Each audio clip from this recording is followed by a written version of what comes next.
for rule.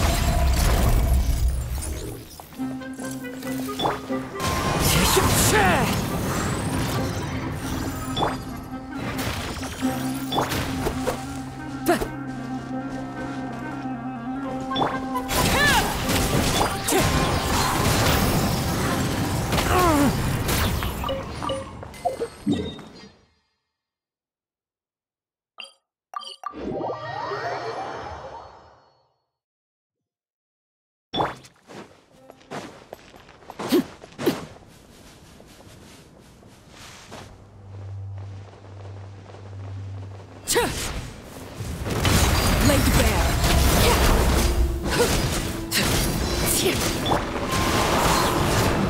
Don't get too close.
For regrets. Ha! Ha! Dare to mess with me?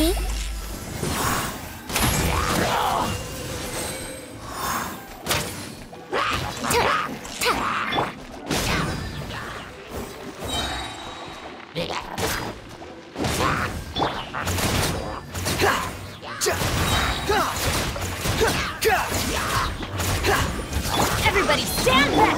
Too late for regrets. Truth. Stars, shine for me. Not now. The wind rises.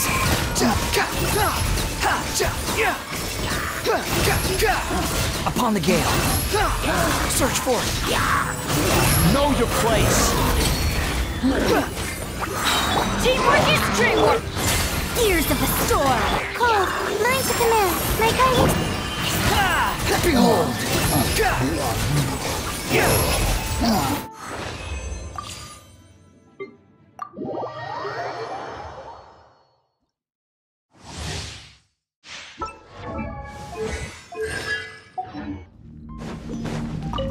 A bigger pill to swallow. No, my sword.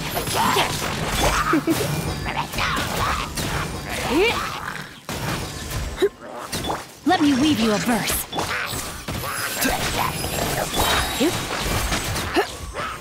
Seems like an emergency.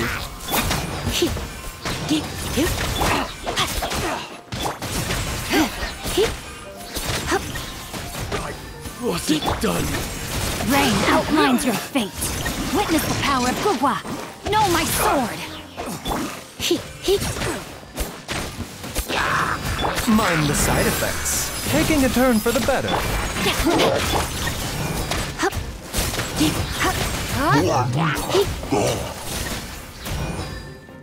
Come a little close.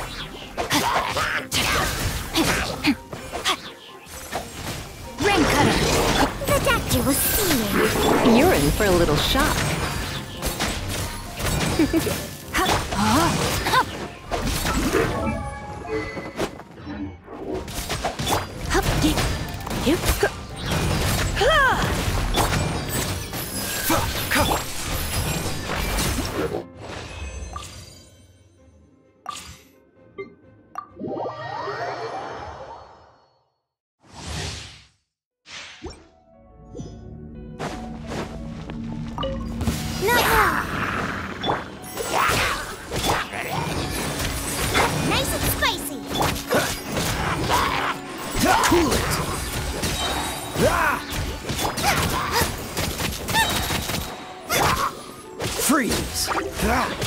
Stars, shine for me.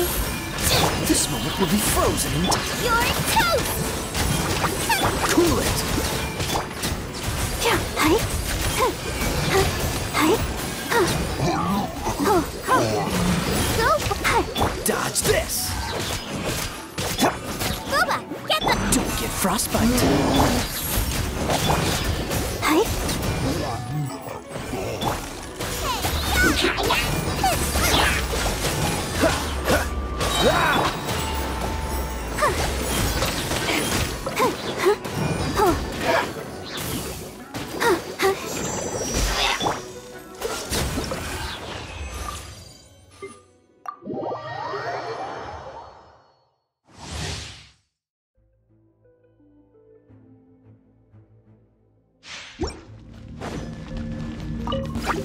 Dare to mess with me?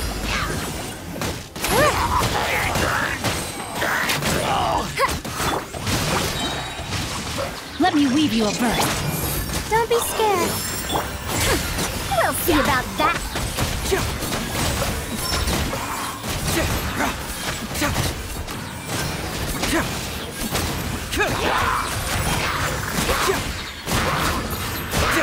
Bring it on! Witness the power of Gugwa. Rain outlaw. My guiding stars, cold. Dare to mess with me? Gears of the storm.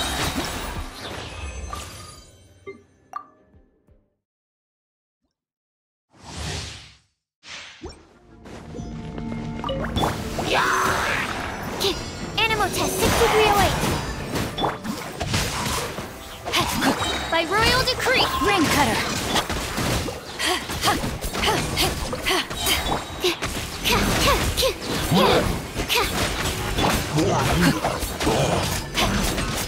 As you wish, main. To ashes. stand clear. Swirl, mark, Let me weave you a verse.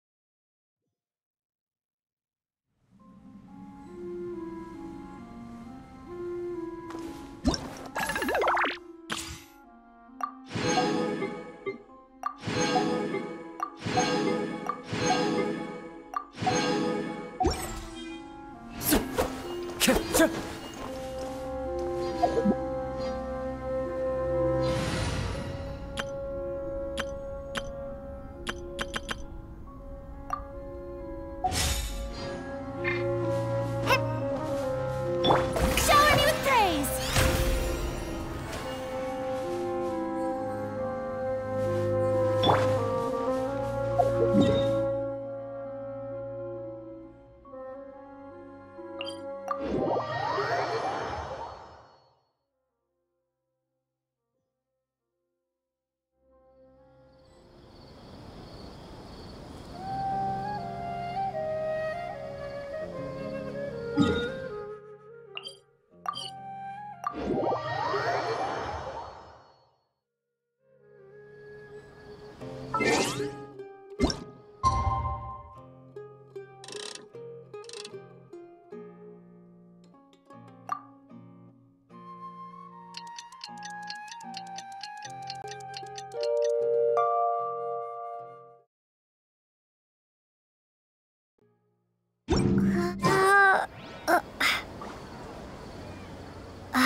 haven't seen our Sumeru friends for a while now. Paimon wonders how they're doing. Let's go to Sumeru City and catch up with them.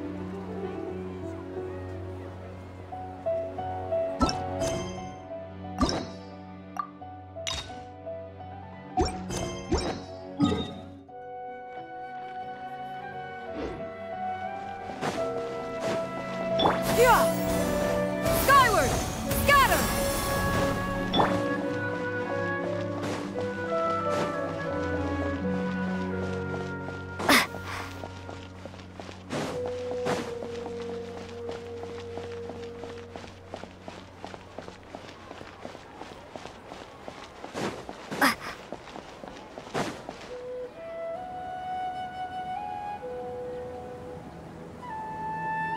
Whoa, the academia sure is busy during the day. But where should we go looking for people that we know? Traveler, Paimon. Sino! It's been so long since we last saw you! Welcome back to Sumeru City. I'm delighted to meet you again. So, what brings you back here? Oh, nothing in particular. Paimon just saw a really big mushroom out on the road the other day and suddenly missed all our friends in Sumeru. Funnily enough, we were reminiscing about you recently too. It was at a group dinner. I look forward to hearing about your travels. Something tells me we must have a lot to catch up on. Really? You were thinking of us too? What a coincidence! Indeed. Or as I call it, the Biryani factor.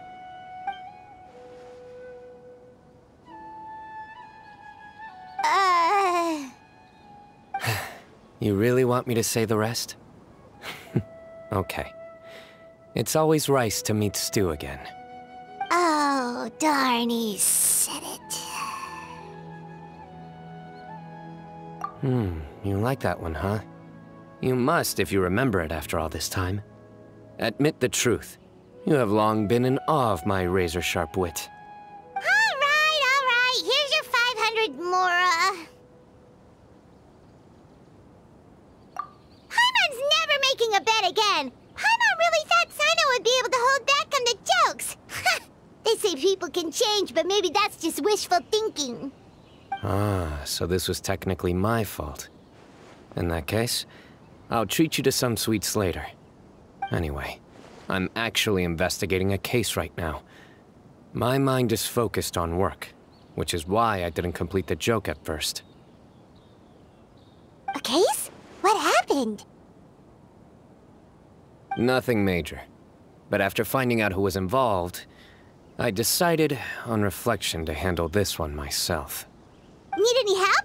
We only came here to hang out, so we've got the time. You may as well take us with you, and then when you're done, we can, you know... Such enthusiasm. Are you worried I'll forget about treating you to some sweets if you're not around to remind me? What? No! Alright, was it really that obvious? Obvious enough. Still, it's a fine idea. You are the heroes of Sumeru. It makes perfect sense to work together. All right, follow me.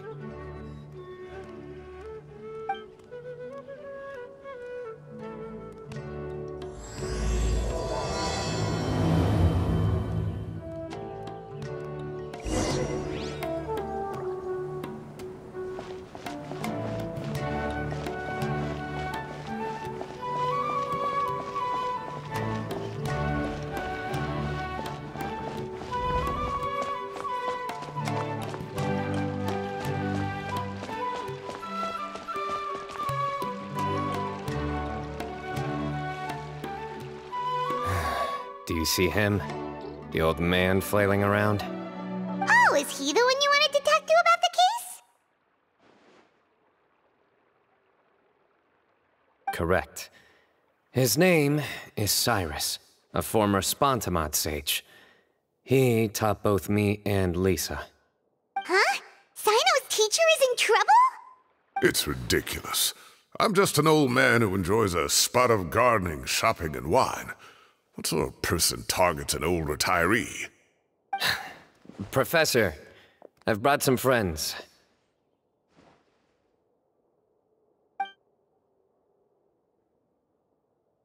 Ah, Sino. Now who do we have here? Hold on, let me think. A flying fairy dressed in white? A youth who does not seem to hail from this land? My goodness. You must be the legendary traveler in Paimon. I've heard all about what you've done for Sumeru. Wow! Looks like we're really famous! I've told him about you before. You are my friends, after all. That's right. Let me summarize the situation. A couple of days ago, Professor Cyrus suddenly received a threat letter. A threat letter? Exactly. Who sends a threat letter to an old man like me, for goodness sake? This is the letter in question.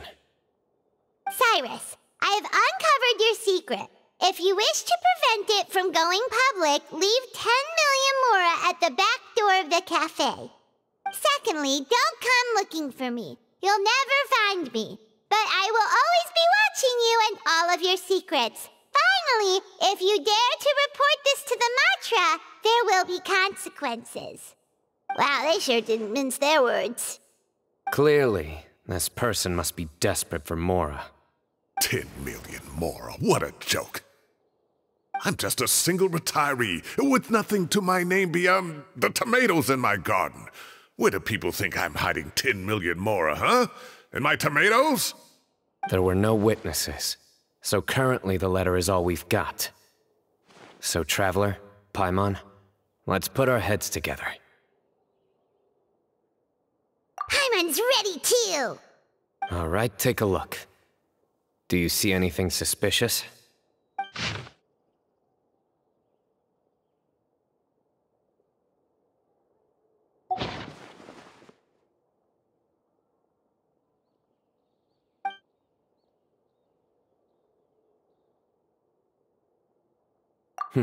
Very good.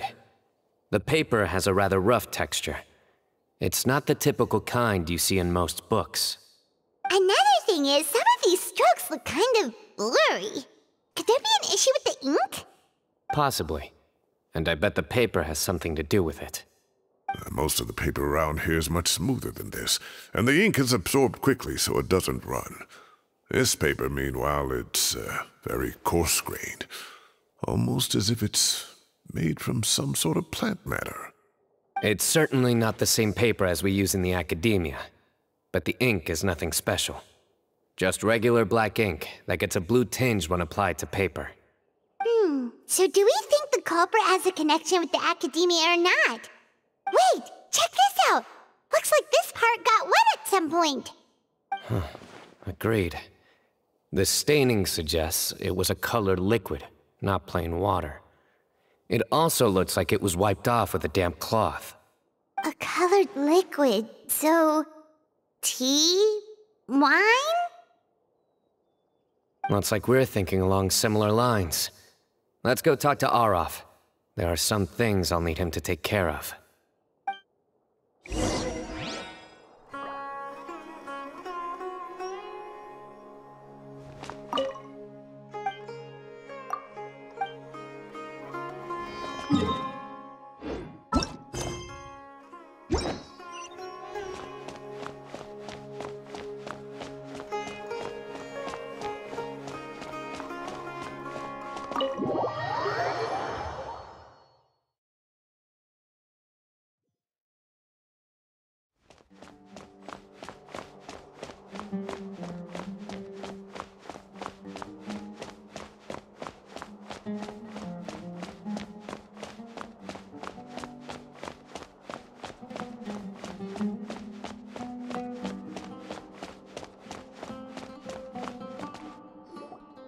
Araf. Ah, there he is.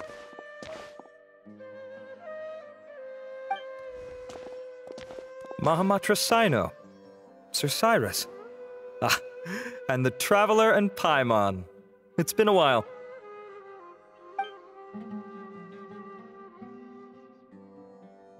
As such, I'm inclined to believe that the culprit in this case is a student at the academia.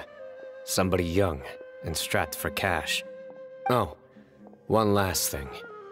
I'd start your investigation by taking a look at the cafes in the city. Oh, of course! You think the culprit spilled their coffee on the ladder, huh? They do look like coffee stains to me. Also, if I'm not mistaken, the letter is written on a type of scented paper that has aromatics added during the manufacturing process. The kind often provided as writing material for customers in cafes and taverns. Ah, of course! Yes, like they sell in the gift shops. I remember now. Zaha Hadid bought some a while back. She said she was going to use it as wrapping paper for a vase. Understood. I'll assemble a team to investigate the points of interest immediately. You have my gratitude. One last thing. Send some Matra to guard the entrances and exits of Sumeru City. And change into plain clothes. Don't let them see you coming. Will do.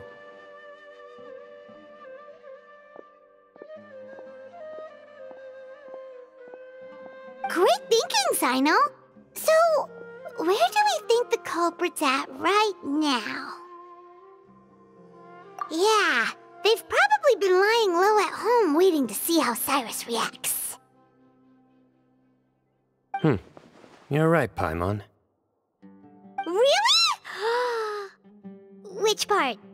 The culprit's approach. Whatever happens, they need this Mora. But just because they warned Professor Cyrus not to go to the Matra, doesn't mean they know what he'll do next. So, like you said, they need to wait and see. And crucially, the culprit said they'd be watching the Professor's every move. Huh? Wait, are you saying...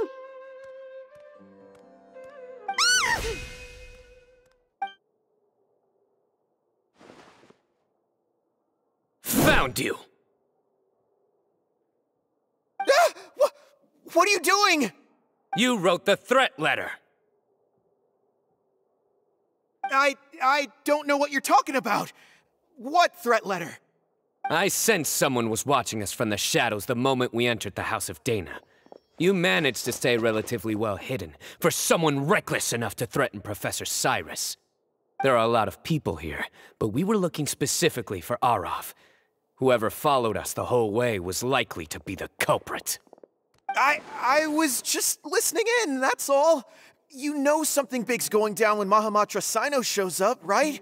So I got a little curious. What's the big deal? You smiled when Arav left. I saw it as clear as day. Is smiling a crime now? There are coffee stains on the letter.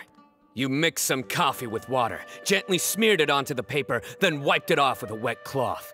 All to create the impression that the letter was written at a cafe. Closing off the exits to the city doesn't affect you, because you already live here. And as long as the Matra were focused on the cafes, you would be free from scrutiny. The cafe was a red herring all along.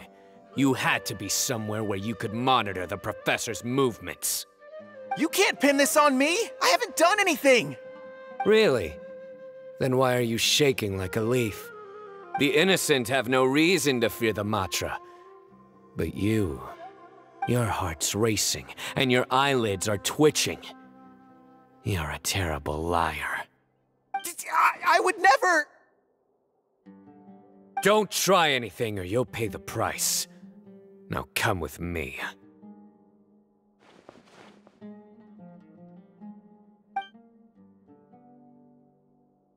Well, that was over quickly. Sino already caught the guy. You're telling me. 1 minute I go out for a quick smoke, the next minute I see Arav already on his way back to meet up with Sino. Looked like a young guy, too. Couldn't have been much more than 30.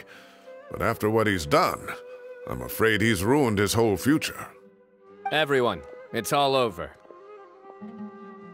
Gosh, that was so fast! The culprit's name is Uraka. a 16-year-old student in the Rataoish Darshan. Huh? 16? Cyrus thought he looked 30-something! We checked his records.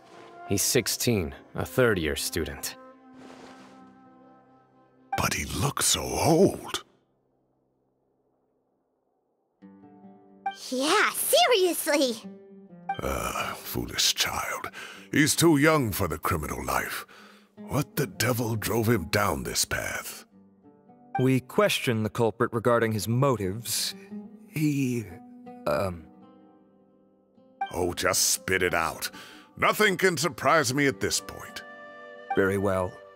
It's our understanding that Araka is a mediocre student who has been underperforming in his classes. He started taking extra tutoring to improve his grades, but developed a gambling habit around the same time and lost a lot of mora. Down on his luck, he went to the tavern for a drink and overheard some people chatting about Sir Cyrus's comfortable retirement. They mentioned that he's always arguing about his tomato plants with some old woman on the street. Some old woman on the street? Goodness gracious, has that rascal attended a single one of his classes?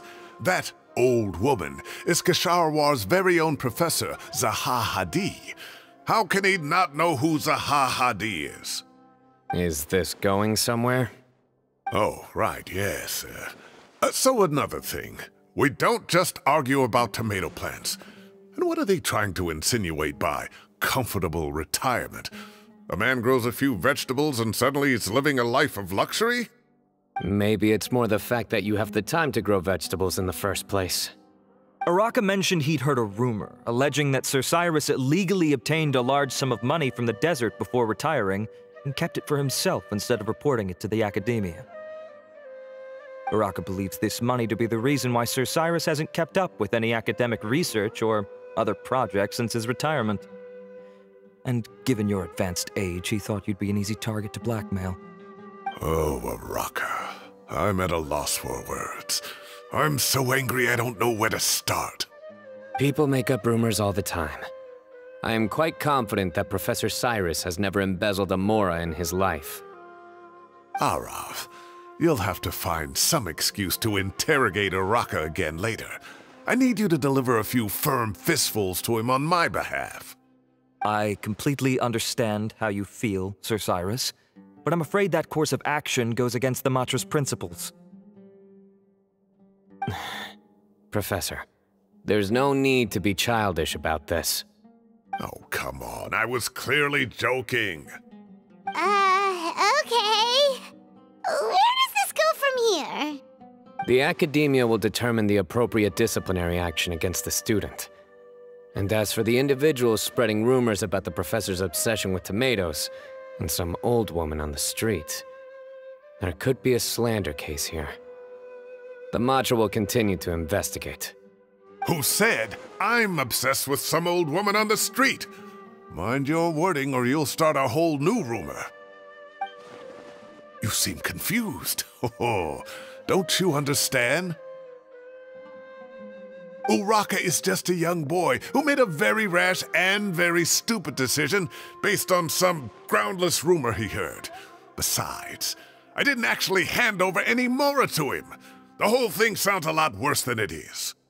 All it costs me is a little reputational damage. That's all.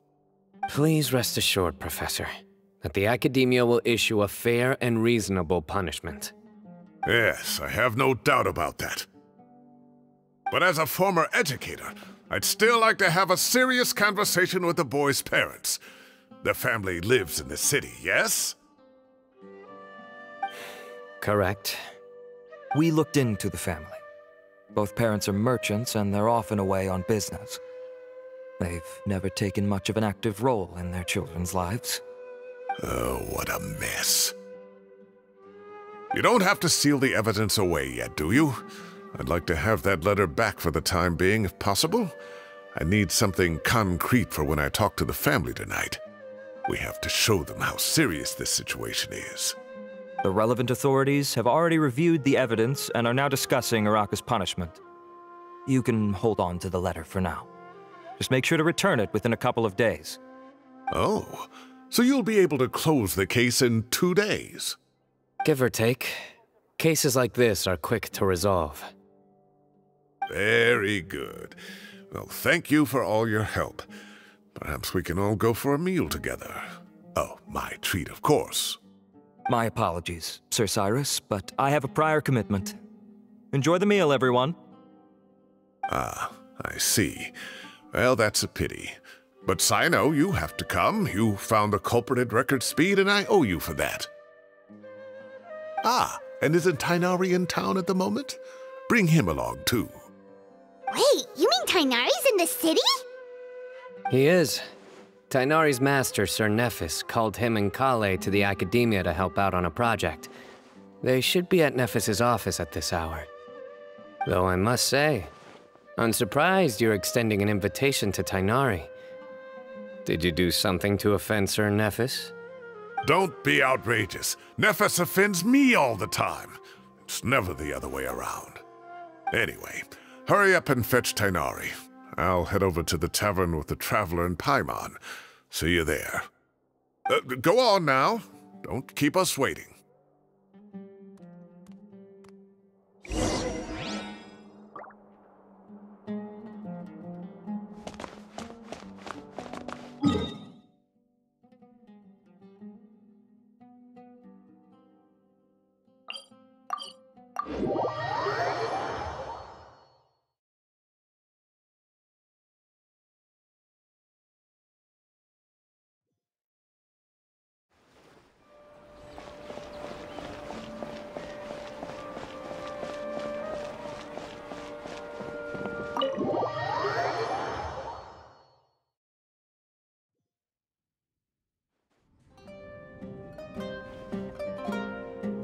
Not to brag, but we never had problems like this at Ratawa Hist back when I was still teaching. And if you don't want to take my word for it, you can ask them. They were students at the time. They'll tell you what it was like, won't they? I was out in the forest at least 4 days a week back then, thanks to a colossal workload from Master. It wrought havoc on my poor tail, so I didn't exactly keep up to date with what was going on at the Academia. Most of what I know, I heard from Cyno after the fact. Professor's become a lot more laid back in his retirement. He used to be far stricter, and was especially known for being extremely principled. Wow. It's hard enough to stay true to your principles as a normal person. I can't imagine doing that as a sage. It's a pity Kale wasn't around at the time. I would have happily taken her on as a student. And then we'd have one more person who has to address Lisa as upper-class woman. Really? Can't you just call her Lisa? She seems to prefer it when people treat her like an older sister. Oh, believe me, back when she was a student, nothing made her happier than the younger students acknowledging her seniority.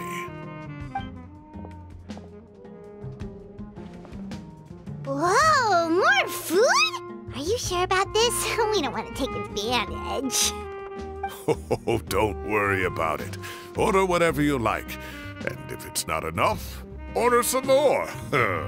After all your help today, treating you to dinner is the least I can do. I thought I heard some familiar voices. Ah, and Sir Cyrus is here as well.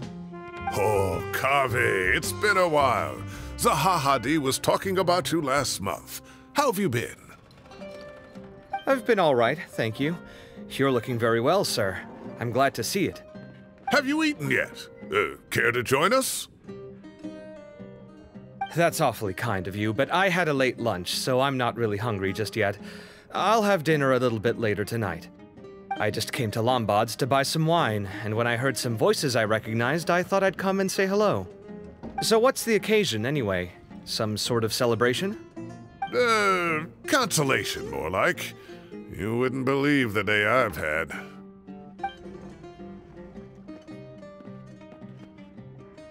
Sounds like things have really gone downhill since I was there.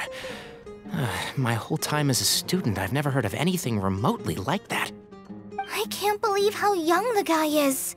Oh, what are his parents going to think? Young people are always more susceptible to making rash and ill-advised decisions. The minds are still developing. It's just an unfortunate fact of life. But still, this boy has some nerve. Just look at what he wrote. Oh, it makes my blood boil.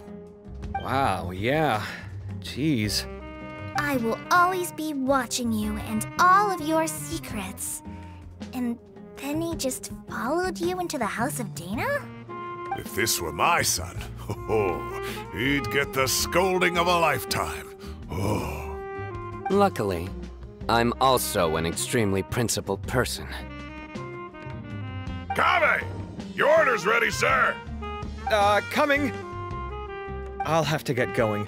Have a nice evening, everyone. I'll catch you all another time. Okay, bye-bye! Here I am. The coffee beans are in here too. Yep, it's all there. I'll stop babbling away now.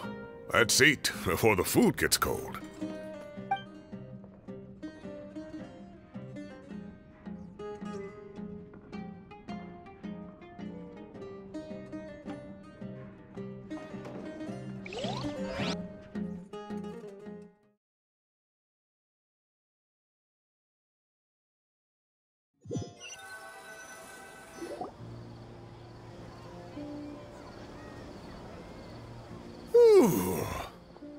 Oh, too tasty. Paimon's belly is about to explode. Oh, mine too. I'll have to walk home to burn some of it off. Thanks for dinner, Sir Cyrus. Master Tighnari and I will bring you some homemade herbal tea next time. It'll do wonders for your sleep. Well, I look forward to that. In fact, could I trouble you to bring a little extra for the other old folks on my street? I'll be the envy of the neighborhood. No problem at all. I'll pack some up and bring it over. I'll see you all later. I better head home now and tend to the crops. Good night, Professor. Don't let those tomatoes keep you up too late. Hey, my tomatoes are serious business. I am not about to be beaten by Zaha Hadid. Anyway, I'll be leaving now. Don't stay up too late now, children. I bid you all a good night. Take care. Have a safe trip home. All right. Now, we finally have some us time. What do you mean, us time?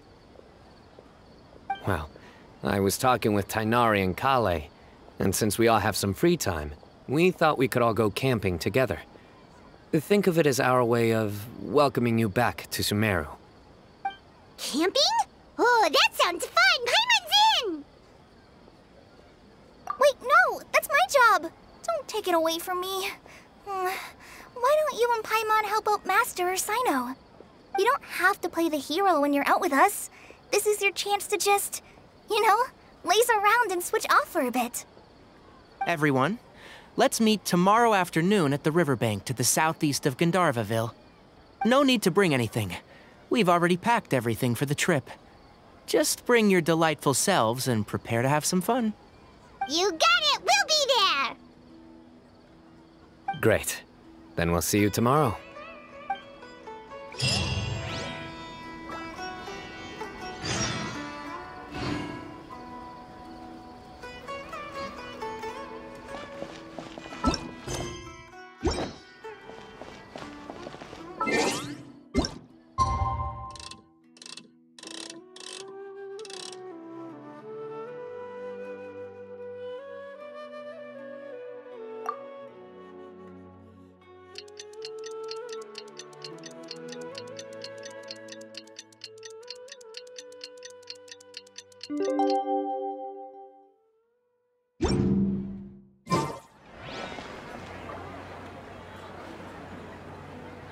Time to set off. Let's head to the southeast of Gandharvaville and meet up with the others.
you guys are ahead of the game. You set up the tents already.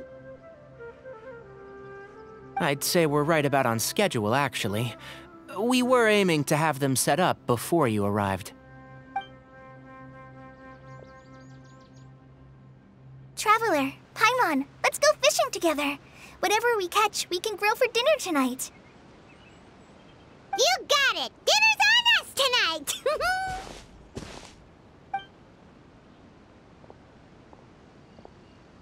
I hope I can contribute too.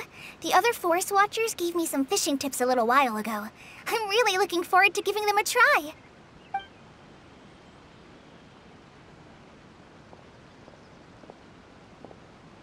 I saw some very appetizing mushrooms in the area, so I gathered a few for us. I'll leave them here along with some fresh fruit. Wow, camping with a forest watcher is the way to go. They think of everything. And even if they don't, they can improvise. This is true. I don't think I've ever had a single rough day in this forest. So, how has everything been going for you? Well, there's been some high points and low points, but we've had some unforgettable experiences along the way. I see. Oh, in that case, you should try a valberry. I bought some from the market this morning. A valuable suggestion. Just don't bury your feelings using food. All I wanted was to recommend something bittersweet. Oh, I have a sudden craving for fruit tea. I'm gonna go fetch some stuff. Bye!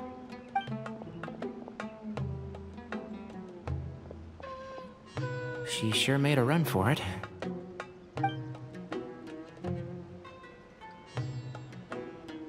Unbelievable. She made a run for it. So Kale chose the path of tactical retreat. Could it be she foresaw what shall soon come to pass?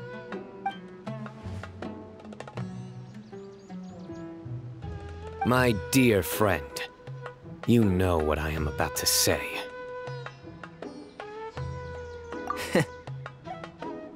Excellent! A kindred spirit. A great warrior can sense when a duel is nigh. But it looks like we'll get told off if we start playing now. Let's enjoy the nature for a while longer.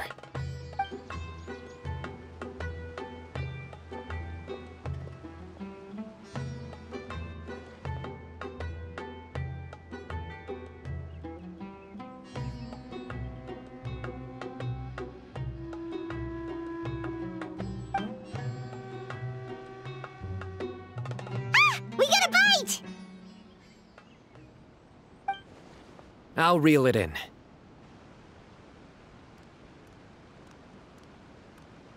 Firewood, spices, snacks, and drinks. Everything's ready. Once Kale gets back, we can light up the fire and start grilling.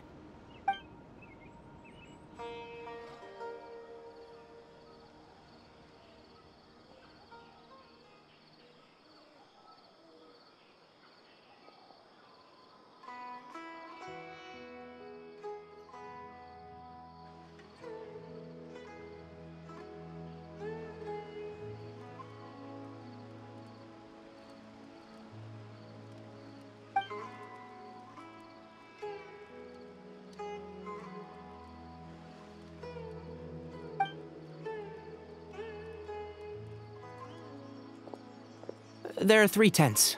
Which one do you two want to take? How about the one on the left?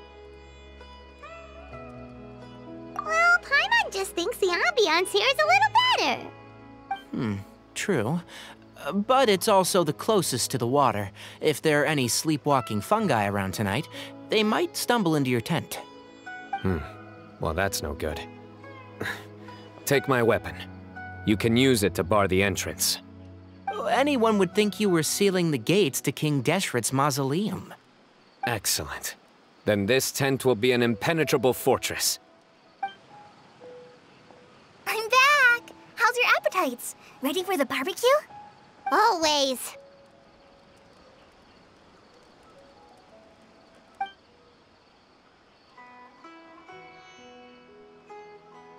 Oh, it smells so good. Paimon's drooling. Someone sure is desperate to eat.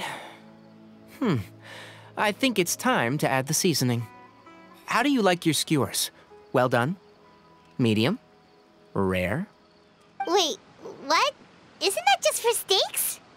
Hey, if it works for steak, maybe it works for other things too. Medium well for me. Okay, these are about ready now then. It'll be a few more minutes for anyone who wants theirs well done.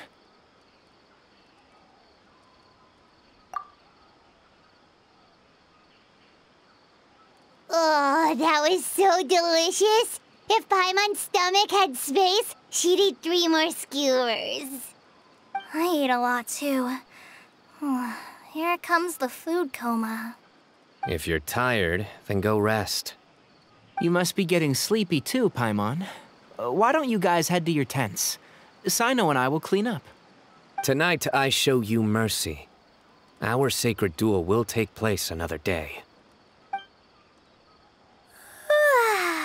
Good night.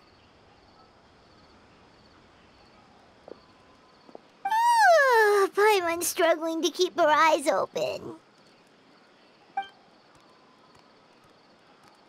Oh, don't forget this. The Staff of the Scarlet Sands. Wait, you were actually being serious about that? It's a very powerful weapon. Try it. Paimon can't even lift that thing. Fair enough. You sure you don't want it? Yeah, Paimon's sure. We'll be fine. And even if we do get an uninvited guest in the night, Paimon will be here to take care of the traveler.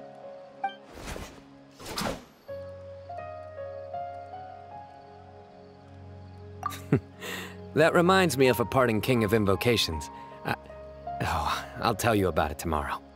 But right now, it's time to rest. Sleep well and sweet dreams.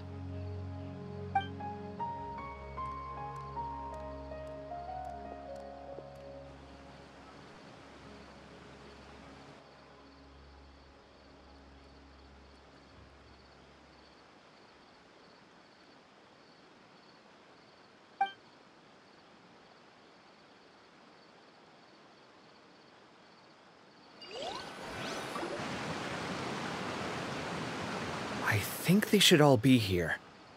Traveler? Paimon? Are you in there? Could you come outside for a sec? Look at this.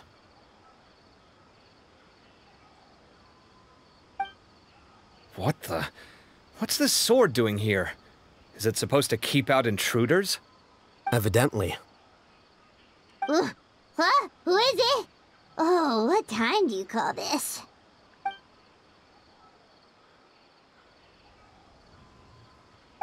Paimon's gonna take out the sword. Yeah!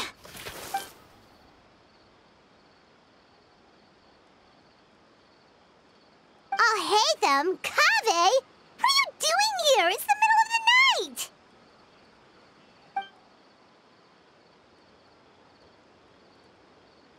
Sorry to wake you up at this hour of the night, but we've got a situation on our hands. Let's get dressed and talk about it outside.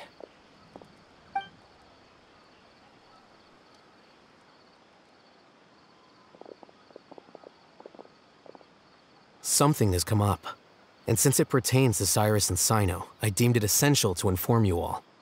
Whoa, back up. Let's start from the beginning.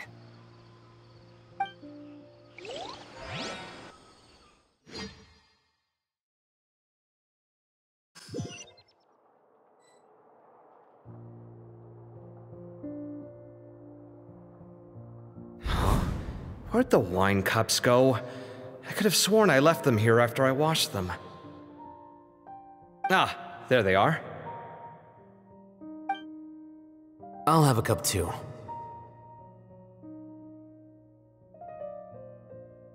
Can you see if the cookies are still on the table?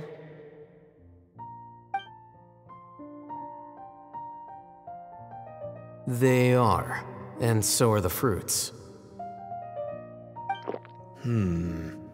Oh, this is so bland.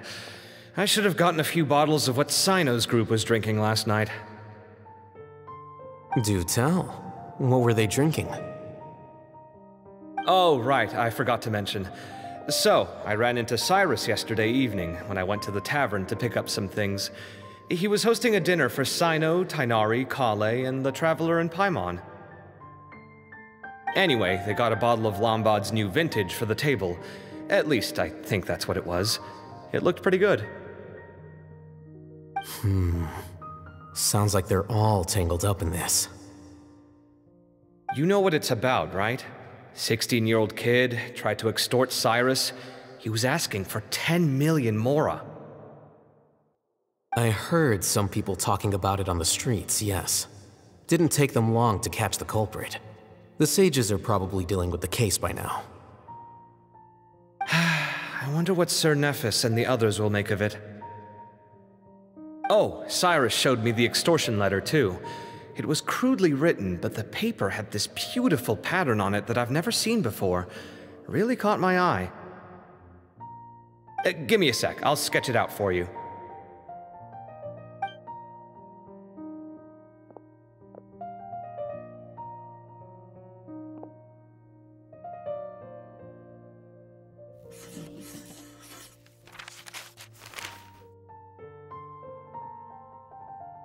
Okay, done. Take a look. You see what I mean? I don't think I've ever seen writing paper like this around before. God knows where the culprit got it from. Interesting. These are all motifs associated with the tribes of the desert. What? Really? Take this, for instance. Looks like an outline of a spire, similar to the kind found on some ancient palaces. And the crisscrossing and mirroring here, I recognize that too. It bears a striking resemblance to an ancient emblem, one that hasn't been used in a very long time. Whose emblem is it? It's the emblem of the Temple of Silence.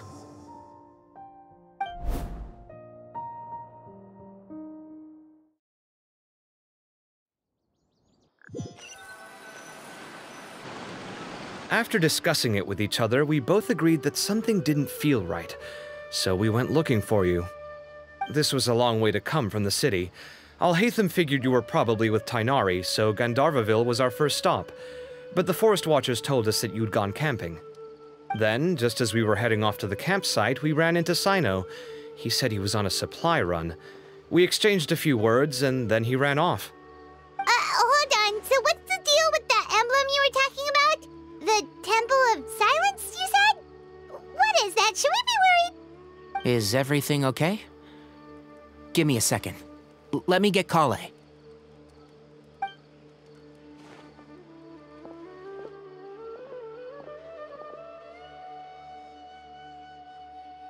So you've never heard of the Temple of Silence? Well, to put it simply, it's an organization that has existed in Sumeru for over 1,000 years. These days, you can find a Temple of Silence office in the academia. Theoretically, it's responsible for the custody and disposal of information and documents not fit for public dissemination. At least, that's what they tell the outside world. In truth, it's essentially a vestigial institution nowadays. There's an office with their name on it, but it's functionally obsolete. Historically speaking, the original Temple of Silence is said to have been established by Hermanubis, one of the 7 pillars of King Deshret and the greatest of all sages. Most of the organization's members hailed from the desert. By contrast, none of the Academia Temple's current members are from the desert region, nor do they use any symbols connected with the desert folk. So the Temple of Silence at the Academia is just a fake? Wow. It's possible. The real question is, why? My guess is they're covering something up. So, how do you know all this? Sounds like some pretty top-secret stuff. Did you forget? He did a stint as acting Grand Sage, and kept the pay raise even after he resigned. Oh, yeah! Paimon did totally forget about that. So you took the chance to read all the top-secret documents while you were acting Grand Sage, huh? If you're asking me whether I familiarized myself with the documentation in my office, I would respond that that's a perfectly normal part of any job. So much about this doesn't make sense. Why did the emblem of the Temple of Silence appear on a threat letter from an academia student to Cyrus? The student's only 16 and doesn't have any family ties to the desert. So where could he have seen that emblem or gotten the paper? You said you ran into Cyno, yes? Did you tell him what you've just told us? Yep. He ran off as soon as he heard what we said. Given that Cyrus is involved, he's probably halfway through solving the case by now. Still, we should try to catch up with him. At this hour of the night, Cyno will probably go looking for Cyrus at his current residence. If the Academia's Temple of Silence really does exist just to cover up the truth, the sudden appearance of this emblem can't be good. It's sure to stir up trouble. We should pay a visit to the Academia. Yes. As the Sage of Amorta, my master ought to know the truth about their office. You can ask him to tell you what he knows. The more information we have, the better prepared we'll be for whatever happens there. If this situation is connected to the real Temple of Silence, the emblem has to be part of a bigger conspiracy. Kale, could I trouble you to send a message to the Core of 30? Tell them to keep an eye out for Cyno and Cyrus. Traveler, Paimon, you two come with me. We'll go after Cyno. Sounds like a plan. Let's go. Cyrus has been living in the city lately. He rented a place near the field so he can keep an eye on his tomato plants. Then let's go look for him there.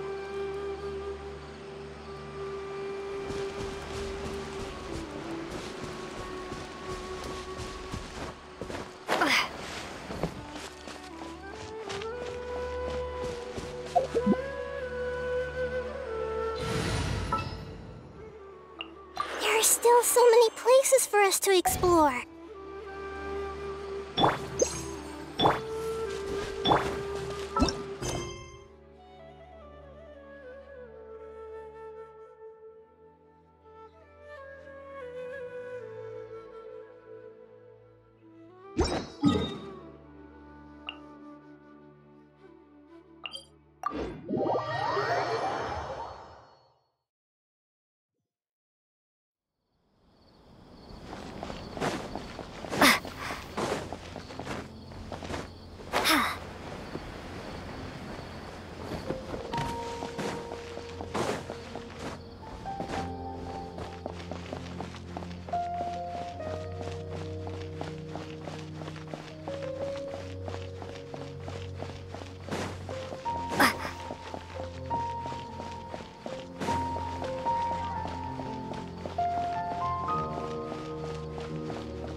Here we are. This is the place. We might be too late. Looks like nobody's home.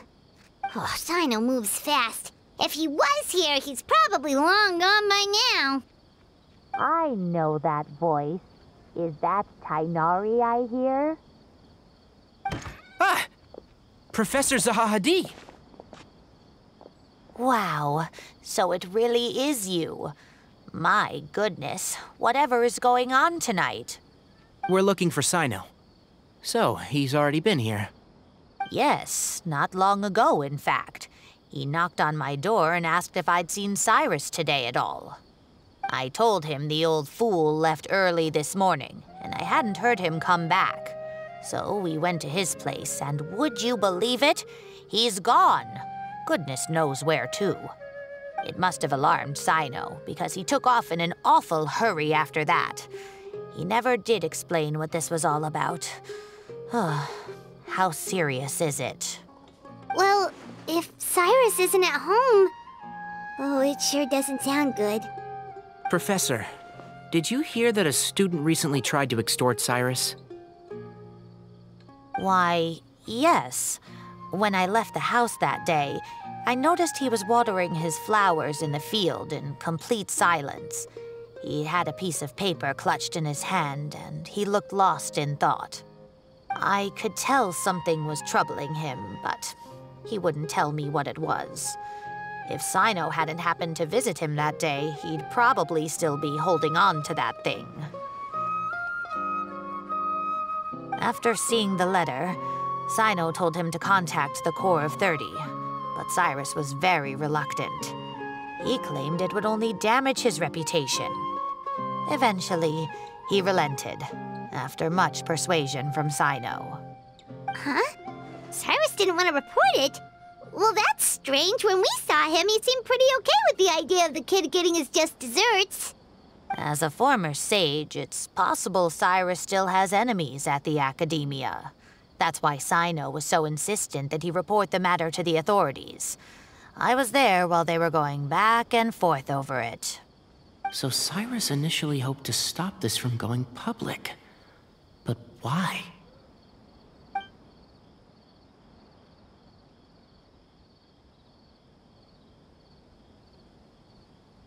Oh, dear. What on earth has that old fool gotten himself wrapped up in? Oh, I do hope he's not in danger. Oh, I almost forgot. Cyno left me this letter to pass on to you. He wrote it when he came by earlier. He realized you might come looking for him. Thank you. What does it say? Let Paimon take a look!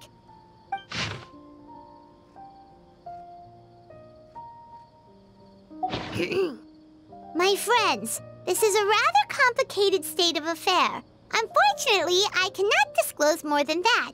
I ask you to understand and accept that I had to act alone at this stage. Don't come after me. Yep, that sounds like Cyno. Thank you, Professor. Please do not worry. We will do all we can to protect both Cyno and Cyrus. Traveler, Paimon, let's head to the Academia and regroup.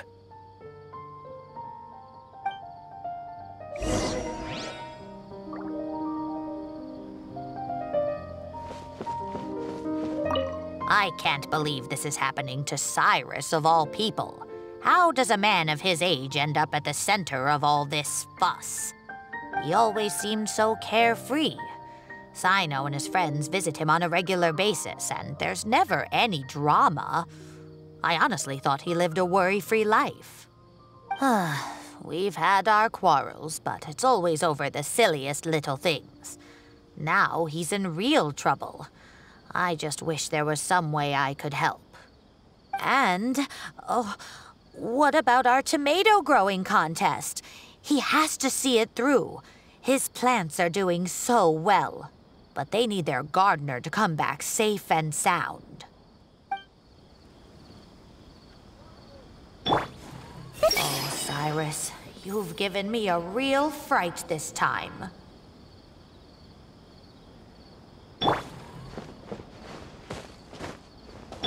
Hey!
You're here? I thought you were going after... Ah, I guess you lost their trail. We went to Cyrus's house. No one was there. Cyno got there before us, but he was long gone by the time we arrived. He didn't say where he was going? No, he left us a letter and told us not to go after him. Can't say I'm surprised. Typical Cyno. Anyway, some updates on progress on our end. I drew the emblem from memory again, but in more detail this time.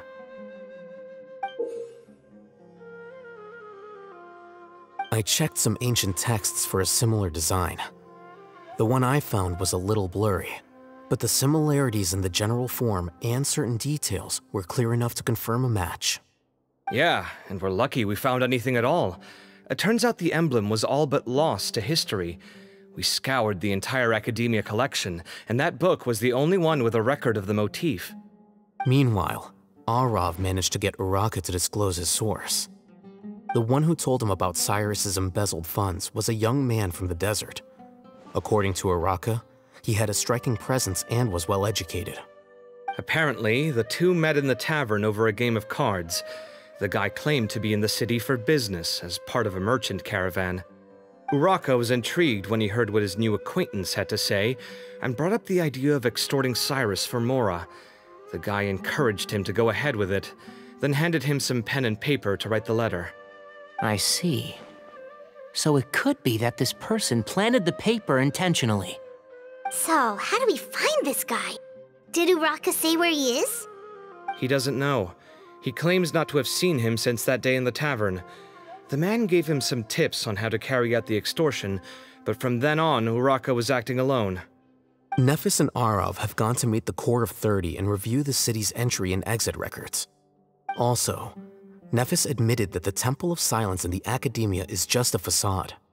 The true Temple of Silence once came to the rainforest to establish a collaboration with the Academia, but as time went by, the sages gradually became corrupt and foolish. The Temple of Silence felt that they could no longer trust the Academia and ended the partnership. They retreated back to the desert about 400 years ago. Ever since its inception, the Temple of Silence has been the guardians of King Deshret's civilization and belief system. They traveled throughout Sumeru, sequestering and guarding any wisdom that posed a threat to the people's livelihoods. At its roots, it was a legitimate and reputable organization whose purpose was to guide people towards the right path. The Academia of the day knew that the split would damage their reputation if it became a matter of public knowledge. And so, they set up a dummy organization of their own to conceal the truth. Not only that, but they managed to keep up the charade for hundreds of years! So how did Cyrus become acquainted with the true Temple of Silence if they left centuries ago? I'll bet that's the question that bothered Cyno. Probably why he went after him in such a rush. Whoever is behind this, getting Uraka to extort Cyrus was only the first step of the plan. Their true goal in doing so was for Cyrus to see the emblem on the letter. He must have recognized it right away. That'll be why he didn't want to involve the authorities. He probably hoped to take care of the whole thing by himself. Unfortunately for him, Cyno had other plans. Since the desert is where the Temple of Silence originated, that is in all likelihood where Cyrus went. I have to go after him. Really? Are you sure that's a good idea, with how you respond to the heat? Why don't we send someone else? I should be fine, as long as I bring plenty of water. Besides, I just can't shake this ominous feeling that if we don't catch up to them soon... Everyone, I have news from the Core of 30. Master! Oh, so that's Nephis, Tighnari's master? Oh, we're finally getting to meet him in person! It's a pleasure to meet you, Traveler in Paimon. Several independent eyewitnesses have reported seeing Cyrus and Mahamatra Cyno leaving the city at different times. Both were heading in the direction of Caravan Ribat. I was going to suggest that you join forces with the Core of 30 in this case. However, as I'm sure you've already heard from Al-Haytham and Kaveh, the Temple of Silence is involved. The Academia has made a number of decisions throughout history that I am ashamed to talk about. It may well be that no better choice was available to them, but those actions are nonetheless a stain on our legacy. I won't attempt to make you understand the Academia's perspective. Now is the time for action. I understand where you're coming from, Master. But I'm afraid the situation might be more complicated than we thought. I think we need to keep a low profile, or risk making things worse. Good point. If Cyrus is involved with the other side, or worse, if he's fallen into their hands, and...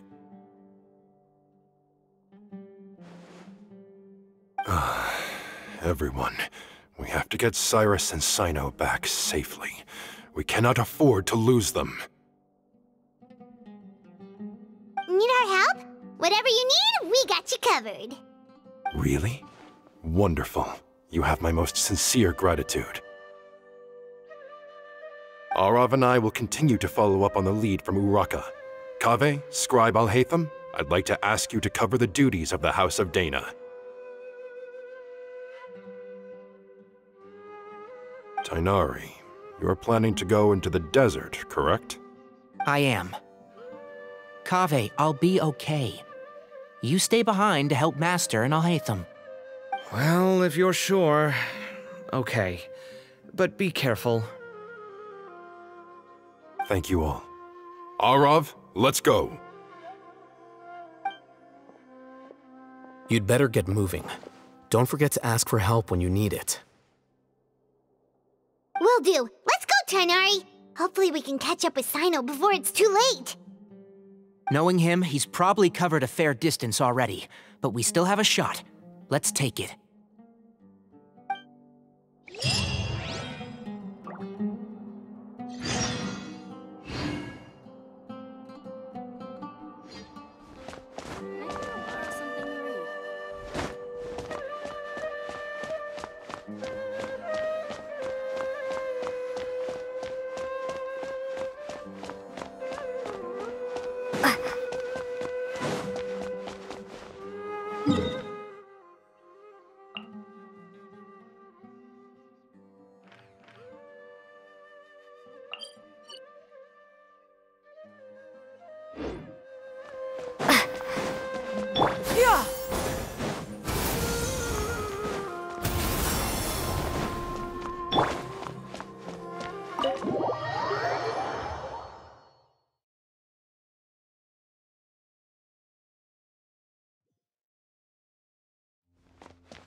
Skyward!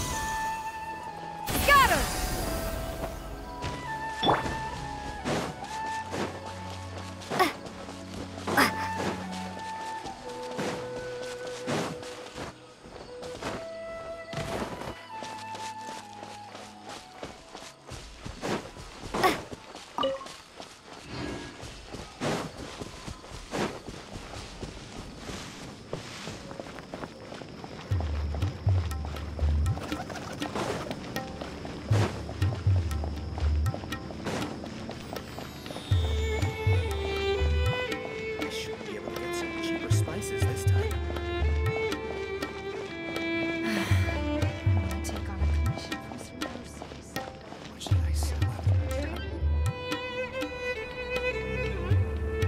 Okay, we made it to Caravan Ribat. Where should we go next? Maybe we should ask the nearby guards if they've seen anything. Hold on. Look over there. Is that Dia? You sure you want to brave the desert alone? I mean, it's your choice at the end of the day, but still. It's not my first time. I'll be fine. Cyno.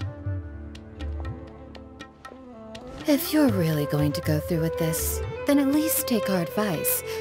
When you're packing for your trip, budget for 5 days more than you plan to spend out there. Makes sense. Okay, I'll go get ready. Thought we might find you here. You're trying to retrace Cyrus's steps, aren't you? Didn't I tell you not to come after me? I thought I had a good lead on you. Well, sorry, but we never agreed to that. Why would you go off on your own like this? Nothing personal. It's just a complex situation. And I'd rather not involve anyone else if I can help it. Takes a special kind of person to get Cyno chasing them all the way out to Caravan Rebot.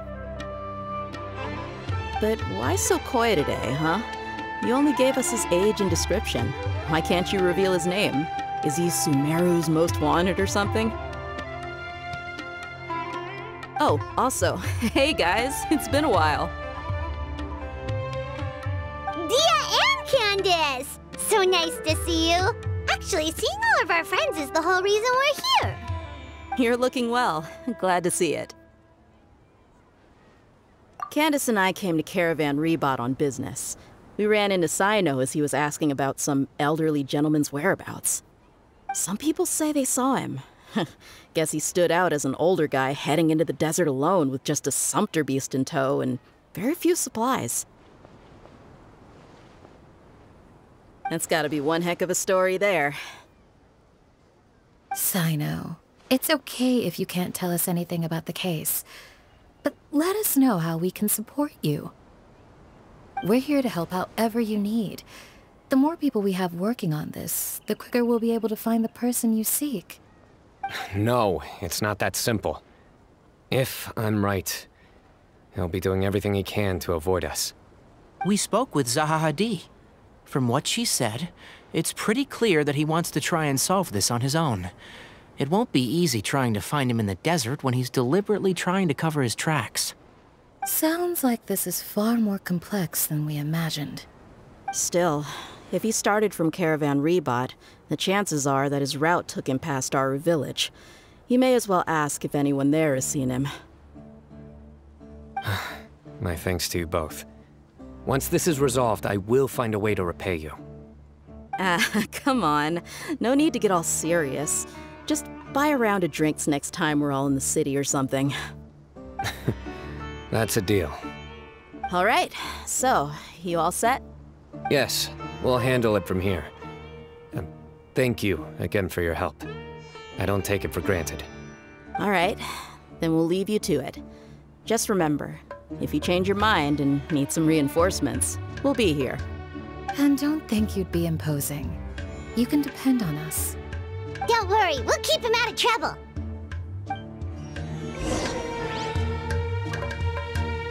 Cyno should count himself lucky that the Traveler and Tighnari got here when they did. What was he thinking, trying to play the lone hero? The desert tests the character of all who enter it, and only those with wisdom and courage shall prevail. But take heart. With his companions by his side, no harm will come to Cyno.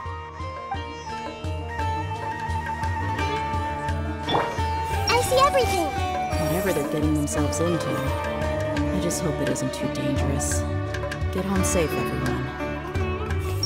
Gods above, I pray that you will see the goodness in their hearts and give them your protection. Everyone hold hands! Whatever they're getting themselves into, I just hope it isn't too dangerous. Get home safe, everyone. Welcome, weary travelers. All you seek rest will find it. Yeah! Skyward!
hold on.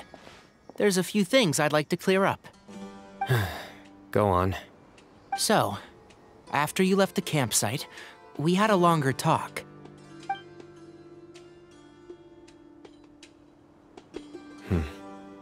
Clearly, we've only scratched the surface of the Temple of Silence question.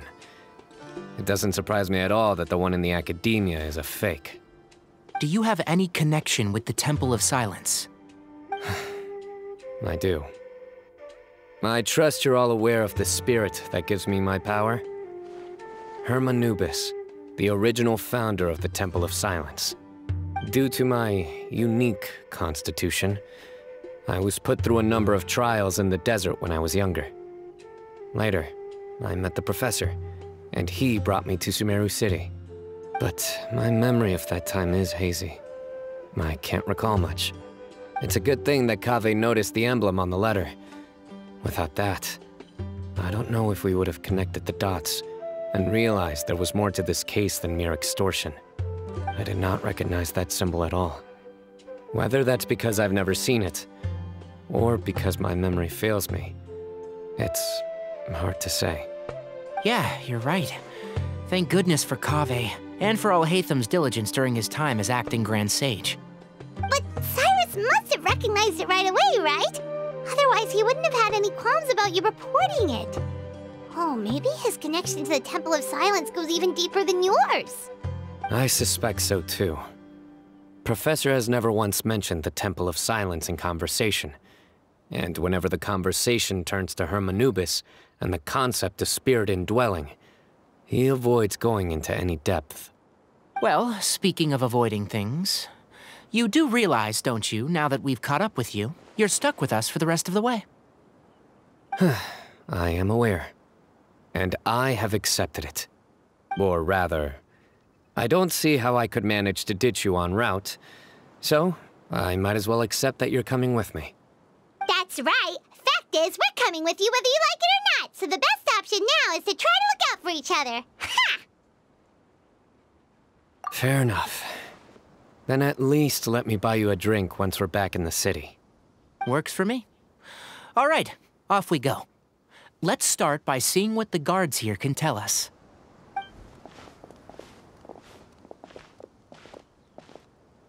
Hello. Mahamatra Cyno? I'm looking for someone, so I'd like to confirm any recent foot traffic in and out of Aru Village. A man matching that description passed by Aru Village not too long ago. He stopped by to load up on food and water and feed his sumpter beast, then he was on his way. Where was he going? Let me think. He took a seat by the entrance of the village for a while, and had a brief chat with the person who came to deliver the water. He said he was headed somewhere near an oasis, but he didn't mention which one. Do you have a map? I can mark out the direction he was heading and the best routes to any nearby oases. I have one. Mark away. Great.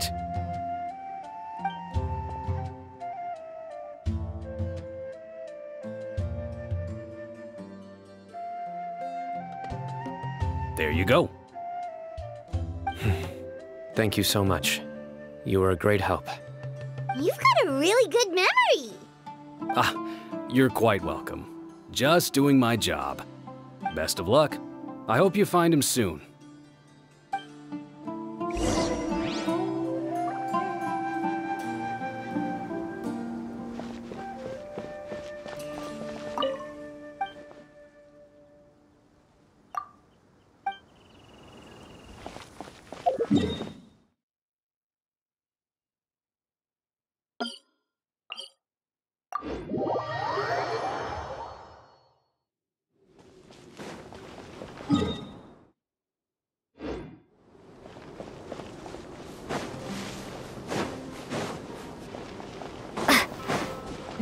Yeah!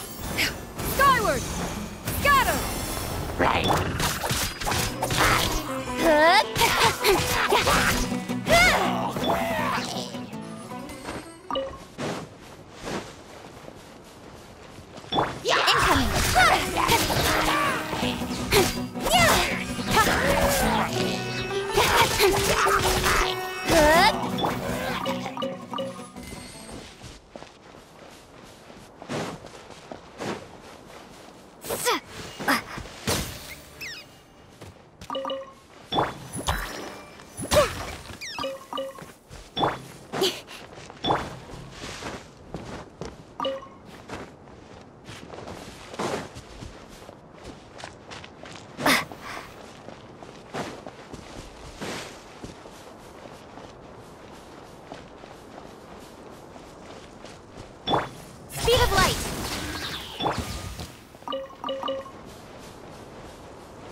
hold on. I see some people over there. Do you think it's safe to ask them what they know? Should be. I'll go... No. I'll do it.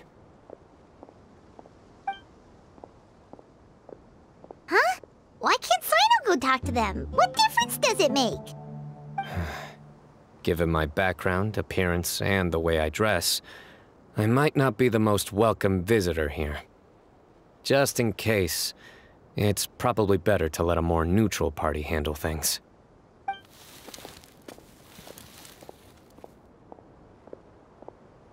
Ah, hello there.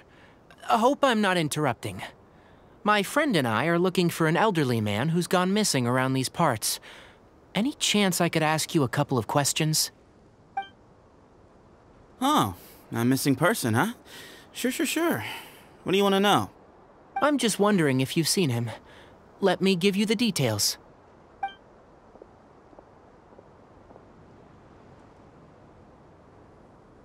So, a silver-haired guy in a long robe, culture type with thoughtful eyes, and he's traveling alone. He'd stand out like a sore thumb around here. Yeah, sounds like the kind of guy we'd remember if we saw him.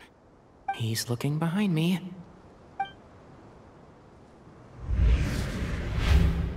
Uh-oh. That guy's looking our way.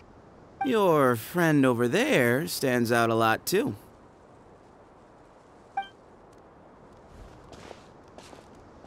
Hey! Aren't you Cyno, the General Mahamatra? Yes, that's me. You don't seem surprised that I recognized you. It wouldn't be the first time. Oh, you're the one looking for the old man who's gone missing, aren't you? I have a bad feeling about this guy. Someone's on edge. You don't trust me much, do you? No need to hide it. I understand why you're wary of us. Still, you came to us asking for help. Do you want it or not? I thought you were a group of merchants. Seems I was mistaken. Your henchmen don't look like much, but something tells me they put up a better fight than most mercenaries. Hey! Hear that, guys? You're my henchmen now. Suits me, as long as I get paid for it.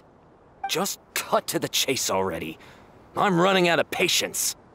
All right. Come with me. All of you. Don't you want to find your friend? A silver-haired, long-robed, culture type with thoughtful eyes? Sounds like there's a whole other side to Cyrus I didn't know about. So you know where he is? Just follow me. I'll take you to him.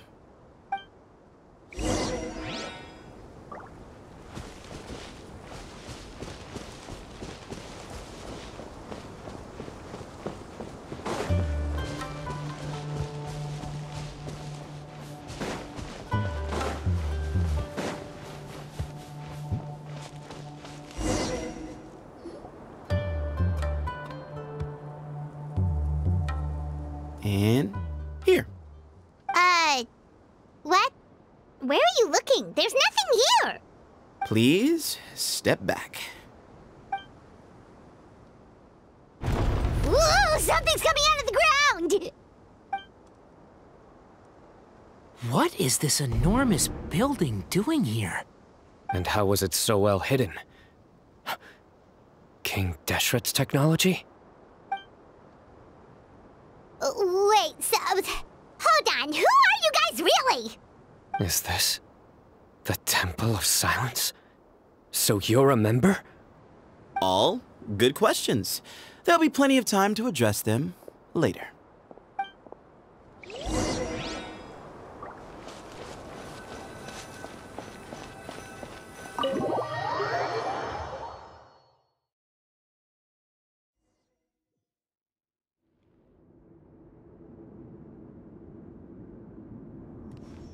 This is not what Paimon was expecting to find in the desert, especially not hidden right next to an oasis. Ooh, Paimon's scared. must have kidnapped Cyrus. Do you think this is the guy Uraka met in the tavern? What's wrong? Thinking about your professor? I just hope for your sake you haven't done anything you might regret. Me too. Hope I haven't done anything to incur your wrath.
Alright, you can wait here for now. I'll inform our leader that you've arrived at the Temple of Silence. Sit tight until he comes to greet you. So he's just gonna leave us here unattended? Maybe we're not being kidnapped after all. They can't have been at the Oasis by chance. They were waiting for us. Whoever the leader is here, they were obviously counting on us showing up.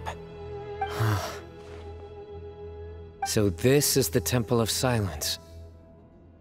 After leaving the rainforest, they hid themselves here? Hey, look! That guy's coming back. Don't worry. Someone will come and call for you soon. What's your name? Sorry, guess I was so delighted to see you, I forgot to introduce myself. My name is Sethos. I'll be here if you need me, but I'm not planning on answering all of your questions. Other than that, you can occupy yourselves however you see fit. So we're free to explore by ourselves? Yep. I mean, I'm not worried about you running off. Cyrus is here. And unless I've misunderstood, you're all quite anxious to see him again. He's right. Well, if we've got some time, we might as well take a look around. Hey,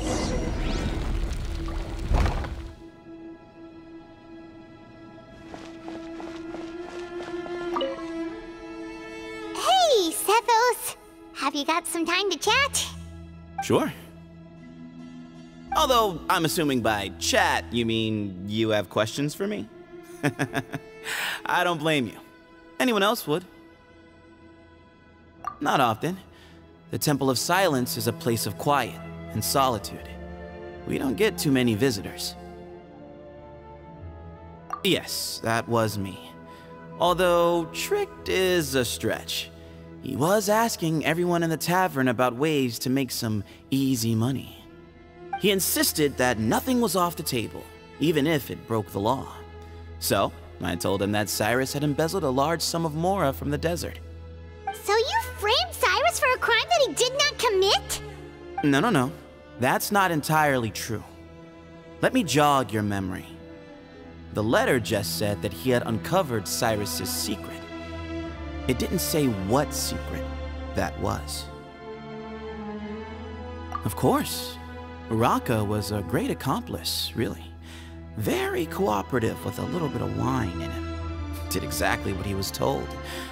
And not much of an original thinker, though. It doesn't surprise me that he struggles academically. Why did Cyrus leave for the desert as soon as he received the letter? You'll have to ask him that one yourself. Certain things I can't answer for him. I'm neither judging nor defending him.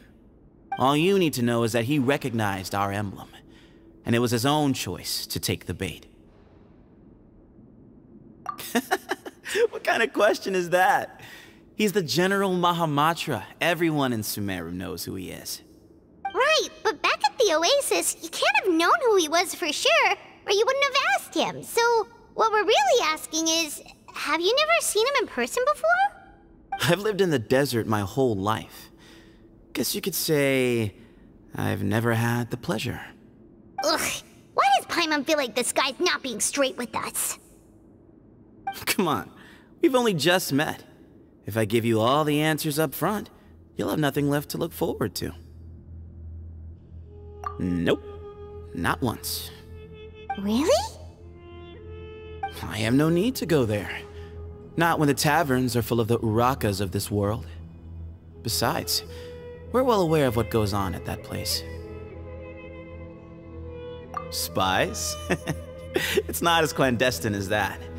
The city gates are wide open. Anyone's free to walk in. You can find out all you need to know just by walking around town and hearing the word on the street. Mm-hmm.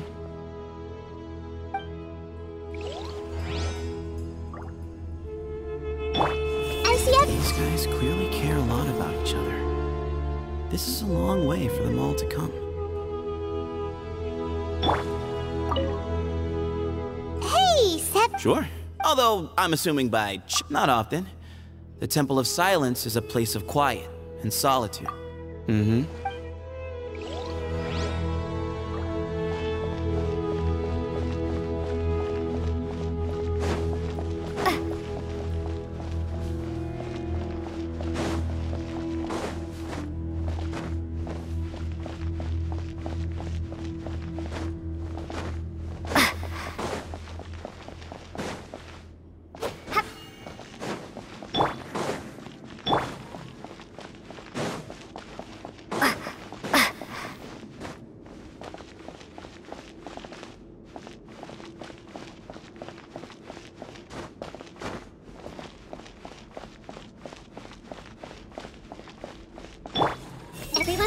The situation's even more complicated than I expected.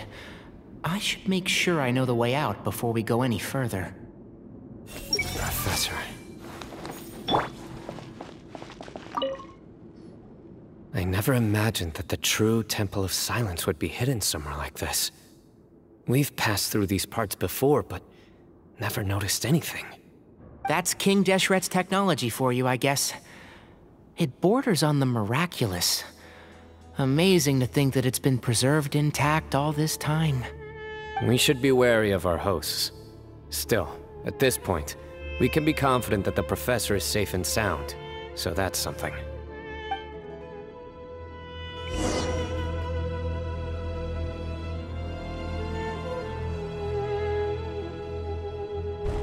Ah, here he is.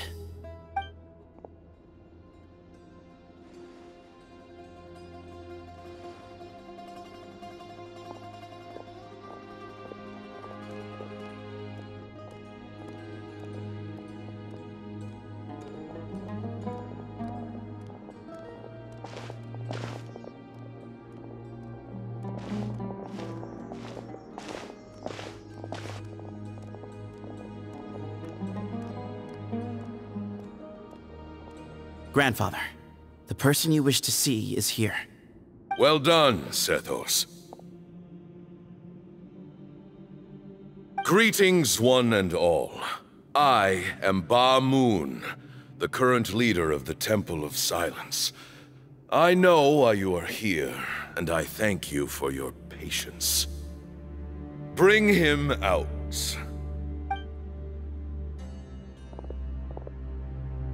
Professor! Cyrus, are you okay? Watch what you're doing! Oh, my apologies. We have no intention of causing you distress. But you must understand, Cyrus is of great importance to us.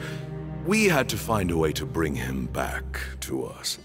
Cyrus owes me his life, and to the Temple of Silence, he owes a debt of gratitude.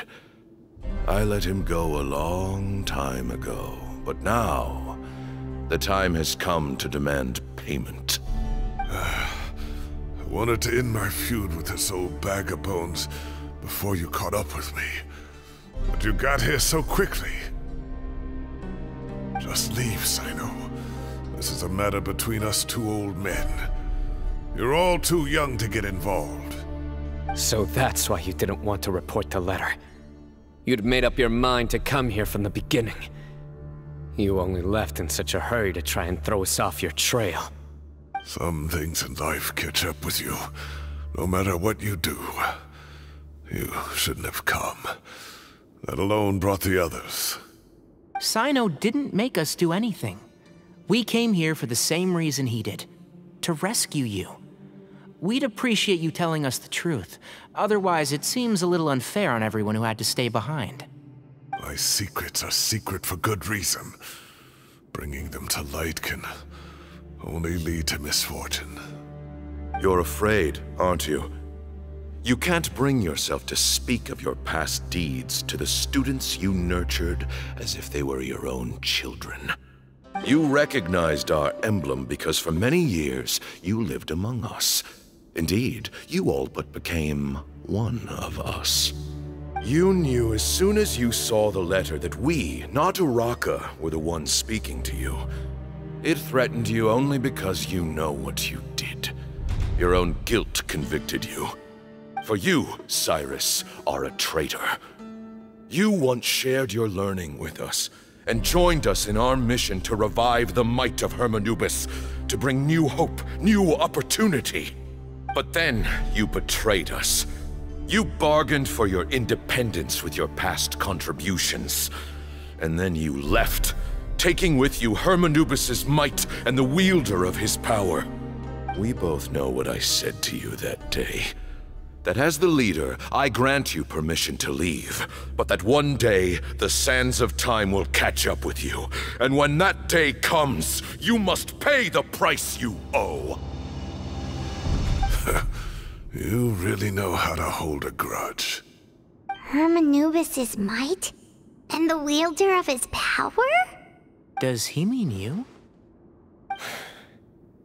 Professor, anything to say? Bamoon is right. I came here once before. He rescued me from the brink of death once, many years ago in the desert. When he learned that I was a scholar, he invited me to come here and revive the might of Hermanubis together. It was a great, daring plan, and one shrouded in secrecy. The Temple of Silence had been bereft of Hermanubis for too long. The strength of its faith and its warriors were waning. Bamoon proposed that we implant bar fragments, shards of Hermanubis, into the bodies of suitable vessels. If the experiment was successful, the spirit of Hermanubis would then dwell within the vessel. Many believers volunteered themselves for the experiment. But we soon discovered that the bodies of grown adults could not withstand Hermanubis' power. In the end, Bamoon offered his own adoptive grandson. One other child was identified as a suitable vessel, and his parents agreed to release him into our custody in exchange for a small fortune. These two children were our only hope for hosting Hermanubis' power. For many years, the Temple of Silence had been in possession of 2 Ba fragments from Hermanubis. As remnants of his raw power, they were exceedingly rare treasures. The test subjects were sent into a room that had been prepared for the ceremony and instructed to approach the Ba fragments, whose power had been amplified. If, after some time, this power did not repel them, this would mean that they were suitable vessels. The original plan was for a 3-stage experiment: resonance, implantation, and recovery and observation. The resonance stage went quite smoothly for both candidates. As the second stage began, I realized a decision had to be made. Should we implant the fragments one at a time? This would allow us to monitor the results after the first round and adjust our plan accordingly. Or alternatively, we could implant each fragment in a different vessel at the same time and compare their effects. But as I was deliberating, both Ba fragments suddenly became active. They glowed with a light we had never seen before. I knew that if they were not implanted right away, they would disintegrate and be gone from the world for good. Our 2 vessels had both displayed great promise by successfully resonating with the fragments. Under the circumstances, the thought of implanting both fragments into the same vessel seemed out of the question. To preserve our faith and our power, we implanted each of them with a single fragment. Ultimately, I ended the experiment and left, taking one of the children with me. In recognition of your past contributions, I chose not to send someone to hunt down and kill you both. Your lives were spared, but I have paid a great price for your betrayal ever since. I have always wanted to see you, Cyno. Losing you and your Ba fragment dealt us a devastating blow. We've been in decline ever since you left. I see. So that's how I gained my power. Look, in essence, I borrowed your Ba fragment for a decade or so. And now you are seeking justice. If you want to take my life, then so be it. I'm an old man now anyway. But you cannot lift a finger against Cyno. He is the General Mahamatra. Your actions would be seen as a declaration of war against the Academia. I'm sure you don't remember anymore, dear Cyno, but you've met us all before. You were so young then, when we all gathered around and celebrated the revival of our Lord. You and he, Sethos, you were our final hope. You'd like me to return my power? As a follower of Hermanubis, I have allowed this power to remain in the rainforest for far too long. Now, it is time to reclaim it. That power is not yours to reclaim. Cyno was chosen by the gods. You cannot take what they have bestowed. You are wrong. Cyno was chosen, but he was not the only one. My child, Sethos, has the same gift as he. So those are your terms for freeing the professor? Despise me all you want. My sins are my own. The Temple of Silence is an innocent party. It is because of my foolishness all those years ago that the Temple's glory has waned. And now I must take responsibility for the decision I made back then. So what you're saying is, the power of one Ba fragment is not enough? You're asking me to return the one in my possession, so it can be implanted in him instead? Divine power causes great suffering to those who wield it. How do you know that Sethos would be able to withstand it? He is no longer a small child. But regardless, this burden is ours to bear, and your objections mean little given that you turned your back on us long ago. Both my heart and mind are telling me that what you are proposing is a terrible idea. However... Don't listen to him, Cyno. That power is no more yours to give than it is his to take. You have to understand. I know. But if this is a question of your freedom versus a fragment of power, then... there is nothing to debate. sorry to interrupt, but in my view, there are a number of contentions here that still need addressing. Say that Cyno refuses to return his power, and you also refuse to release Cyrus. Then, we are at an impasse.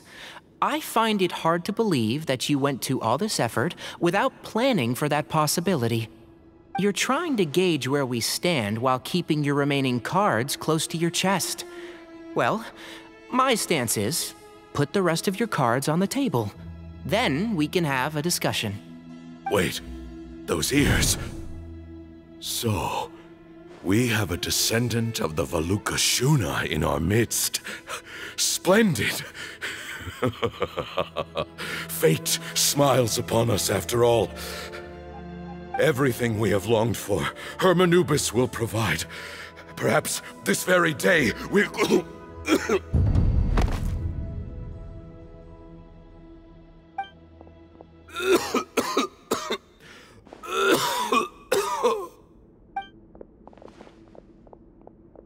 Why is he coughing so much? He looks like he's in really bad shape.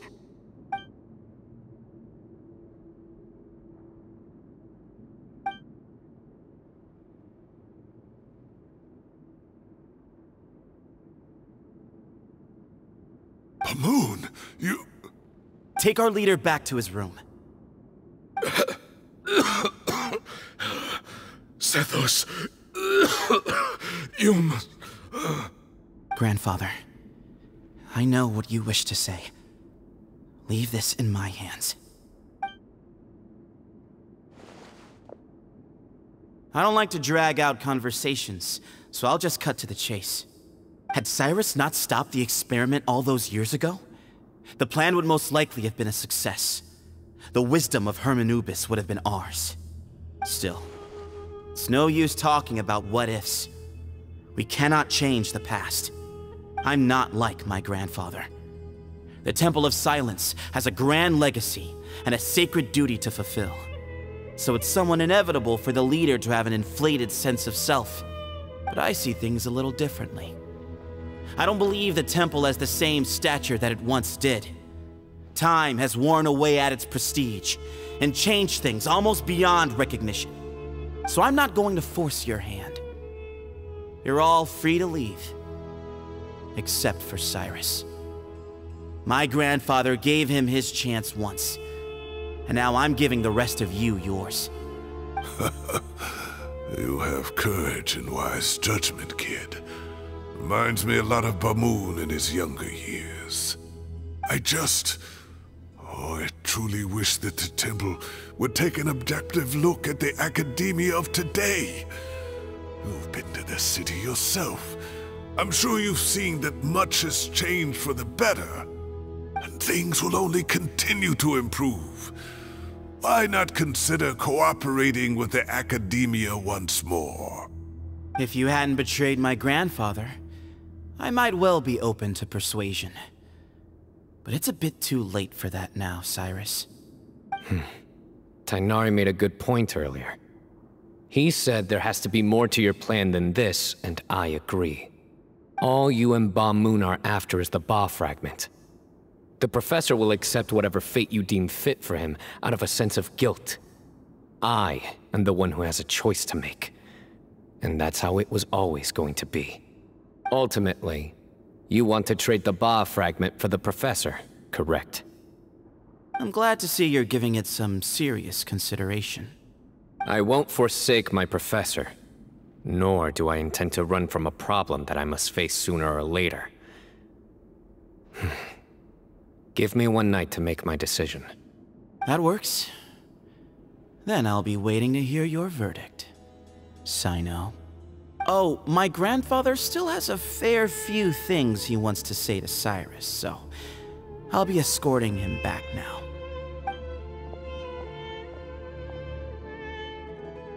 Are you sure about negotiating with him? I need to think this through. Everyone, let's meet again later tonight. Until then, take some time for yourself. Alright, well, don't put too much pressure on yourself, Cyno. If you need any help working things out, just come and find us.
see everything.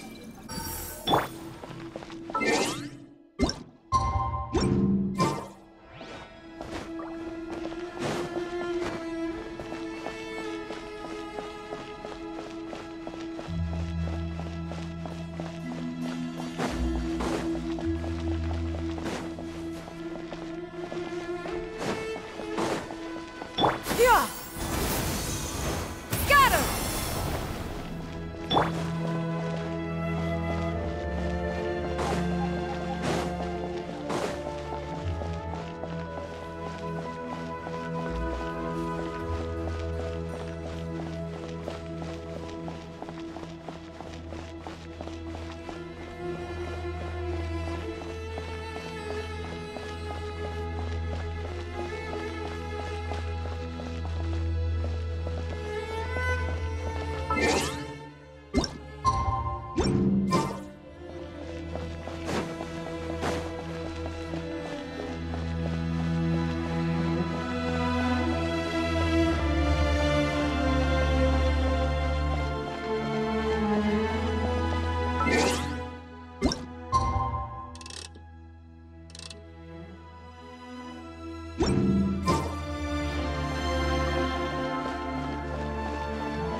I've taken some time to reflect on this.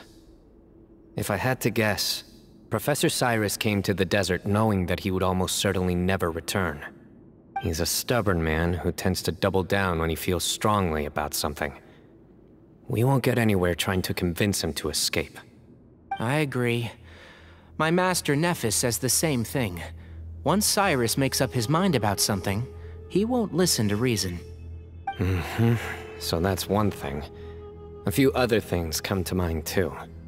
You've heard all you need to hear about the Temple of Silence, so on that, I don't have anything to add. My own memories of this place are hazy though. Probably something to do with the overpowering presence of the Ba fragments. That might explain why I suffered from constant headaches and fevers as a child.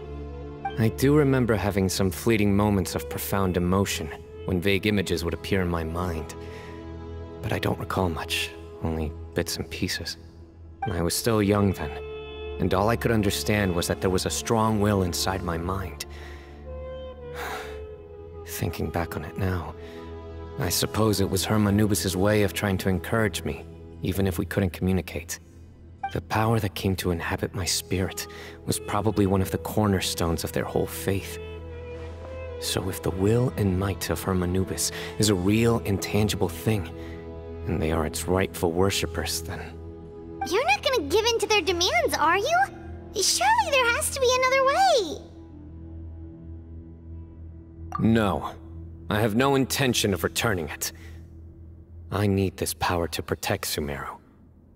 But the temple has the right to make the final decision over its fate, since it belongs to one of the 7 pillars of King Deshret. So I will challenge them head-on, and win the right to wield this power for myself, fair and square.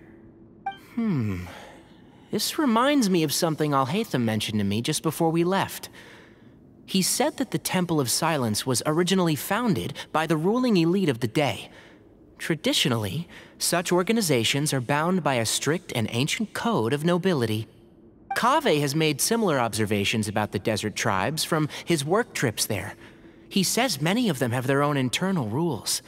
They talk about the importance of never dishonoring their tribal bonds, or the rules laid down by their ancestors. I think we could turn that to our advantage. Go back to them with a proposal of our own. Wow, and just like that, we've turned the tables on them!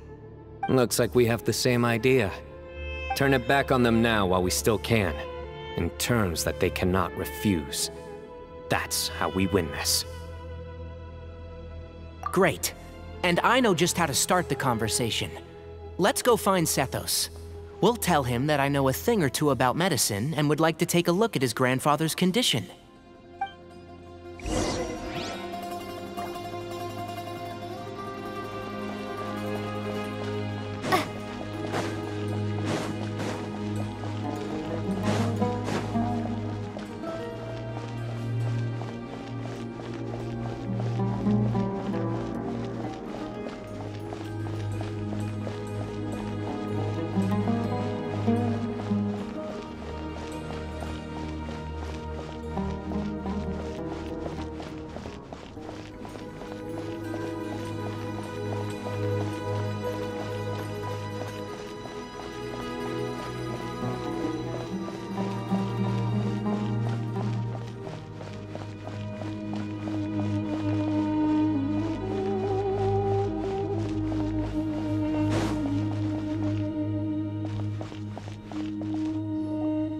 Sethos, let's talk.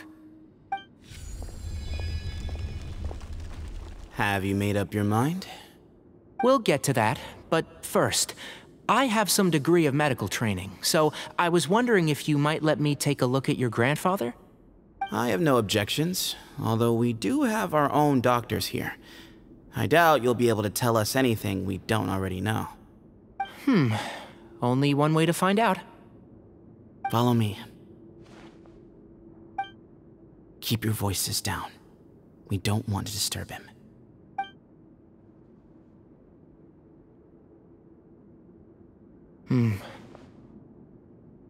Let's talk outside.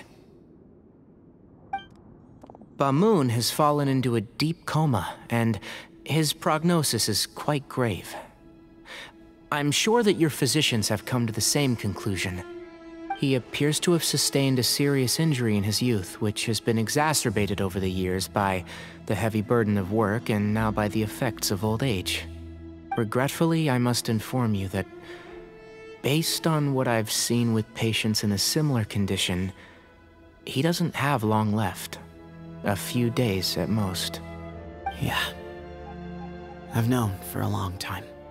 You're his heir, aren't you? You clearly have a lot of respect for the man. But you also see things differently. You have a broader range of concerns and a more pragmatic approach. So tell me how we can end this on your terms.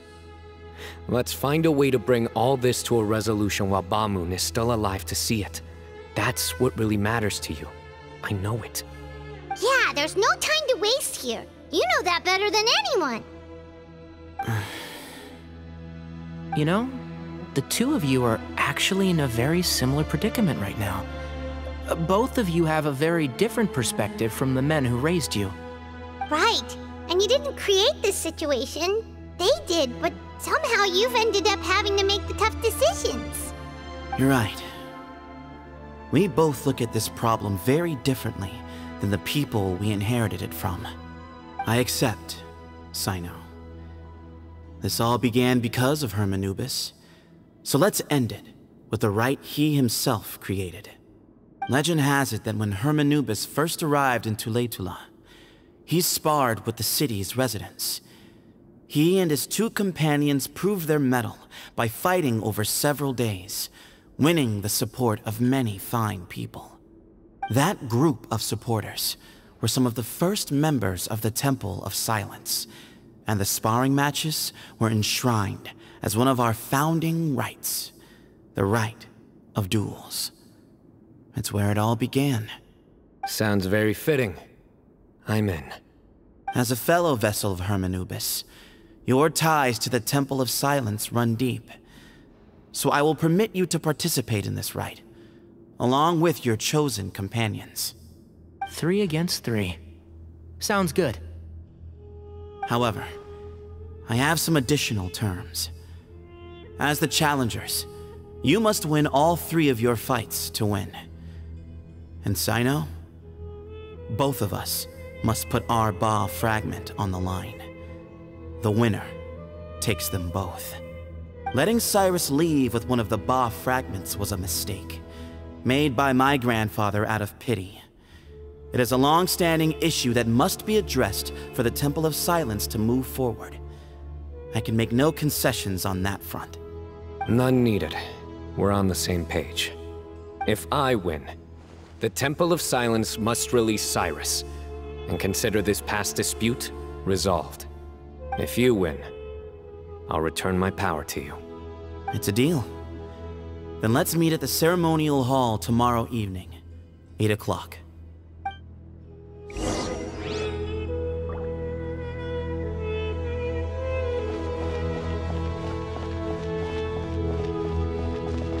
I'm really looking forward to this rite of duels. It'll be one for the ages. Not just for the sake of the Ba fragments, but for many other people as well. Grandfather. Grandfather. You have to hold on.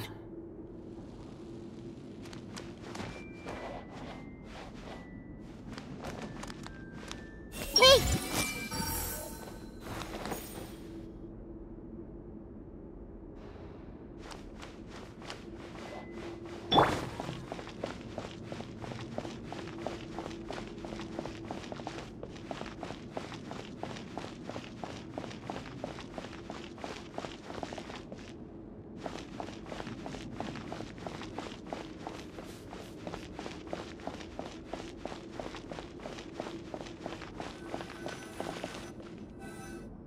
Well, after how that went, there's definitely no turning back now. There never was. Turning back hasn't been an option for me since the moment the professor slipped away to return to the desert. You have to win. You need this power, both as General Mahamatra and for yourself. Yeah, that's right! Besides, it stayed with you ever since you were a small child. Surely that's a sign it thinks of you as its rightful owner. Both as General Mahamatra and for myself. Yeah, when you put it that way, I've had to overcome a lot to tame this power and claim it for myself. Not everyone could have done that. Exactly! The Traveler and I will never lose. And neither shall I.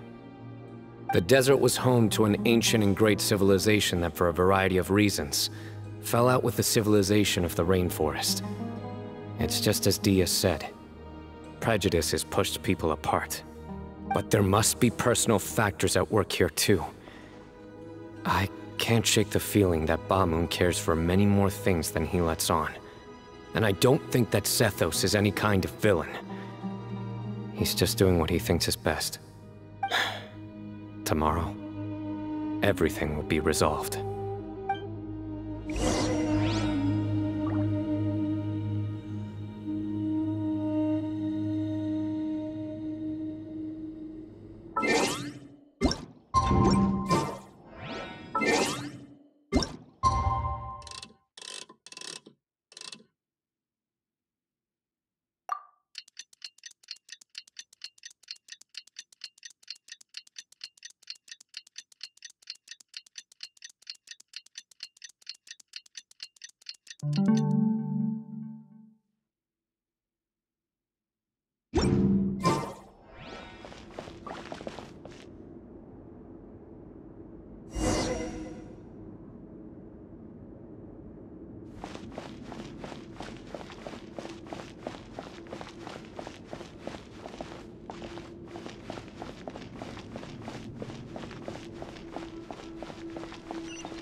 We gather on this day to perform once more the rite of duels, with the greatest of all sages, Lord Hermanubis, as our witness, for his power and authority is present in our midst.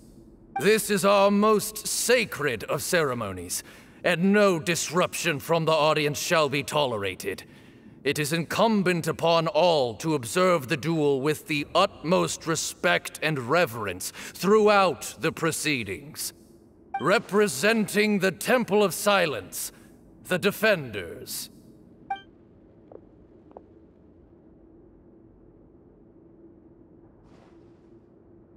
Grandfather, you're here. A rite of duels after all these years. I am surprised by your decision, Sethos. I know what I'm doing, Grandfather. Just leave it to me.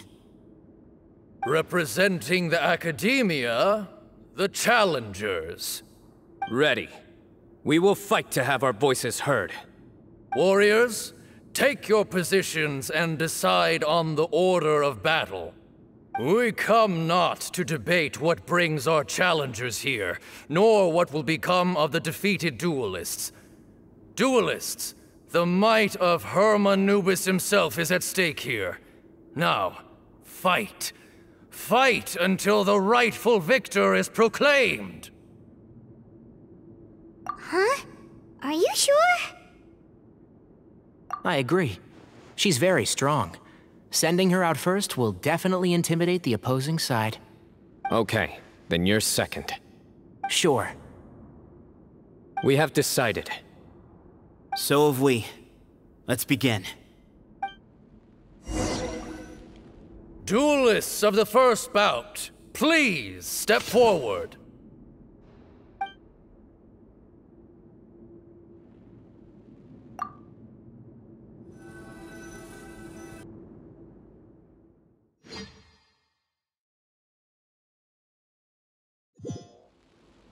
Don't forget, safety first! Hey, you there! You better play nice with her, or Paimon will make you regret it! Little bit too much chatter from the audience over there. Hey!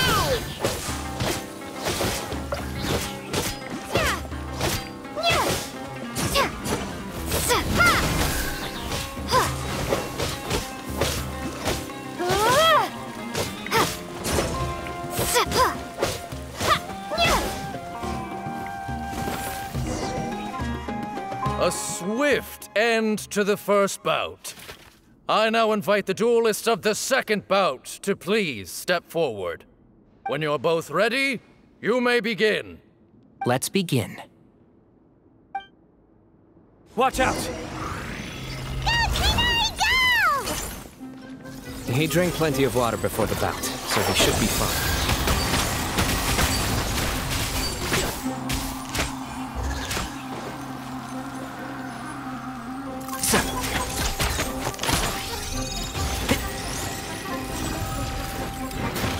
And Shroud!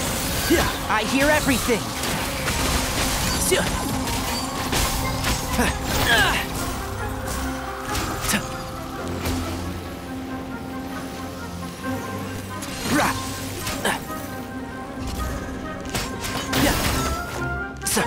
One with the Force!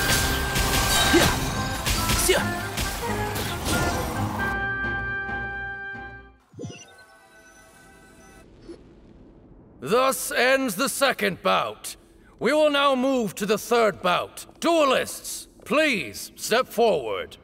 I'm ready. So am I. This is the final stage of the rite. I remind you both that the terms you agreed upon in advance are binding. When you're both ready, you may begin.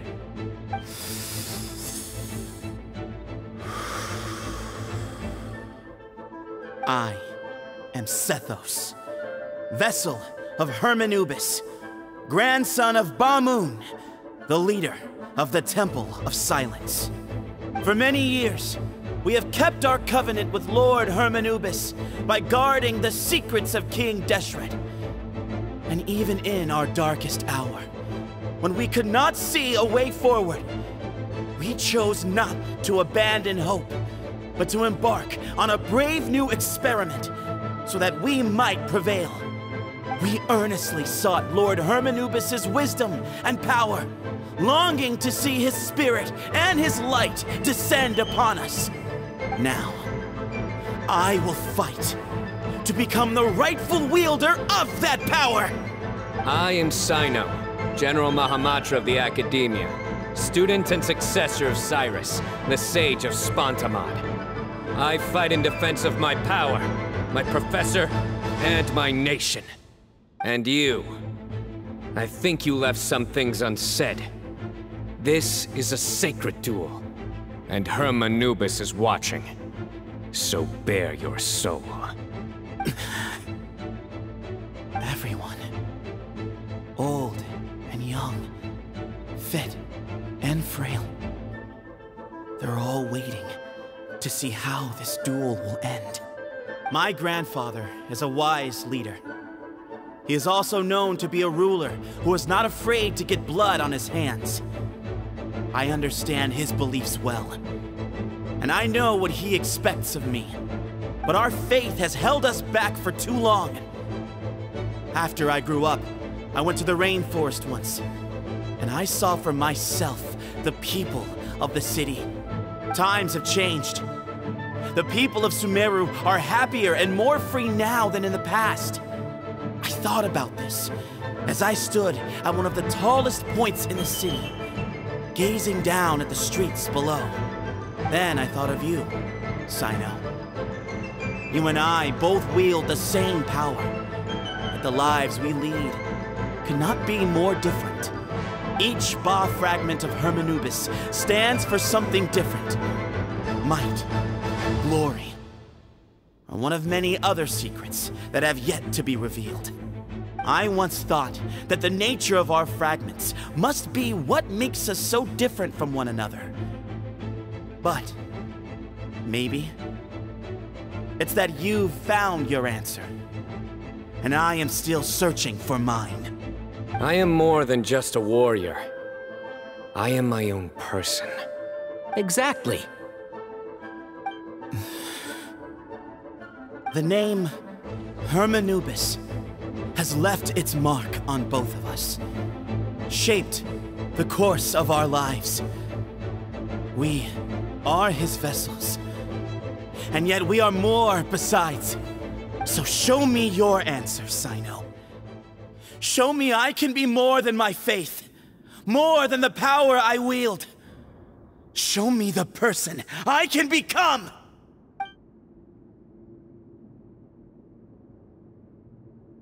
Bring it on!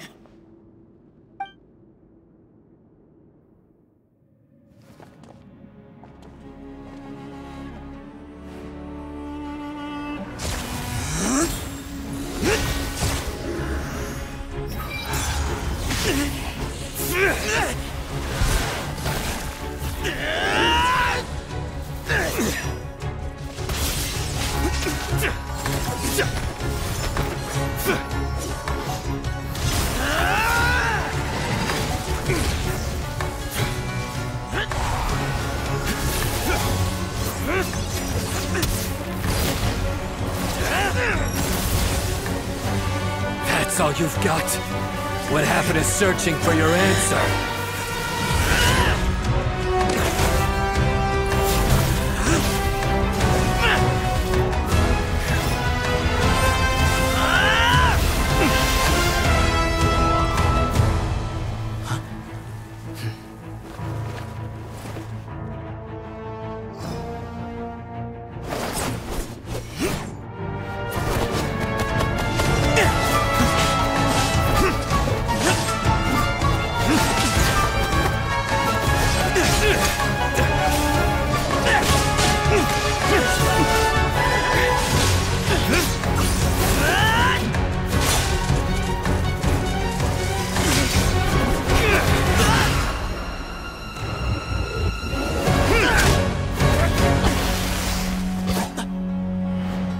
Fight's over.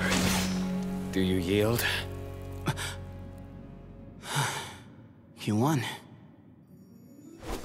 Well then, looks like you found your answer.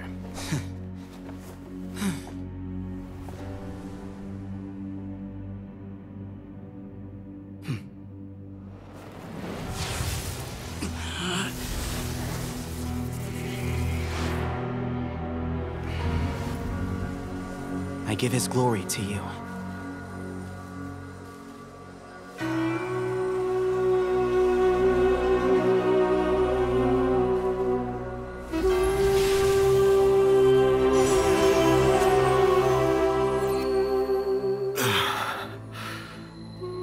I've seen that light.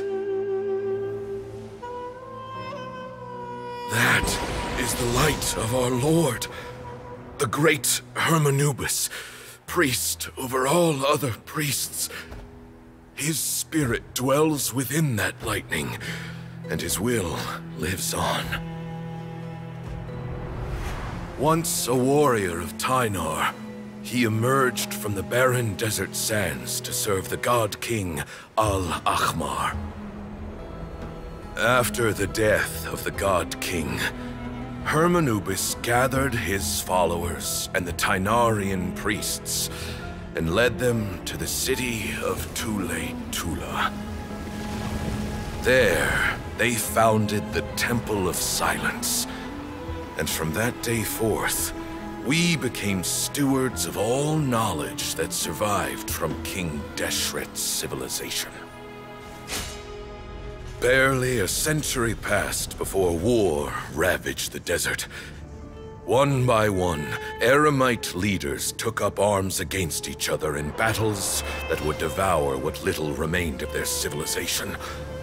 Only the wise city of Tule-Tula was spared under the guiding hand of the Tynarians. But peace did not last. Coveting the knowledge of King Deshret, the beasts set their eyes on Tule-Tula.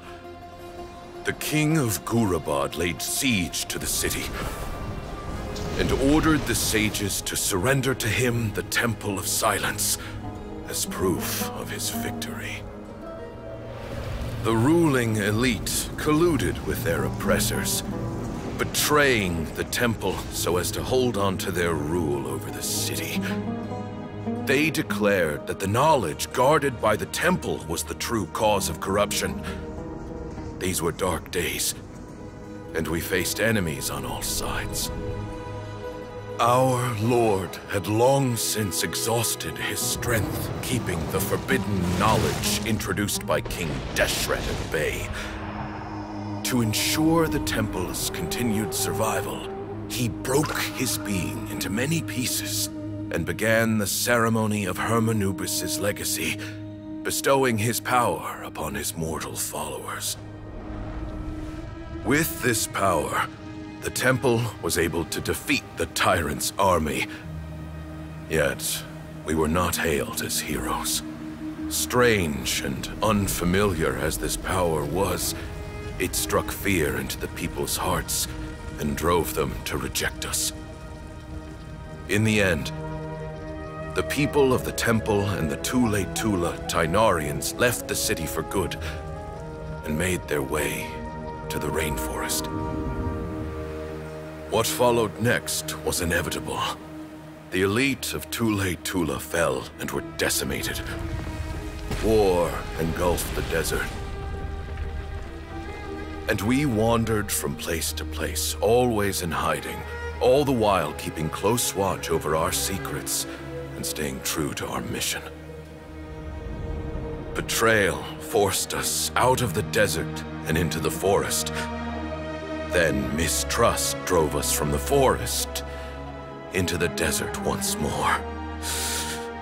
We have lived in exile for far, far too long. Yet, today, the Temple of Silence has borne witness to the glory of Hermanubis once more. Thank you.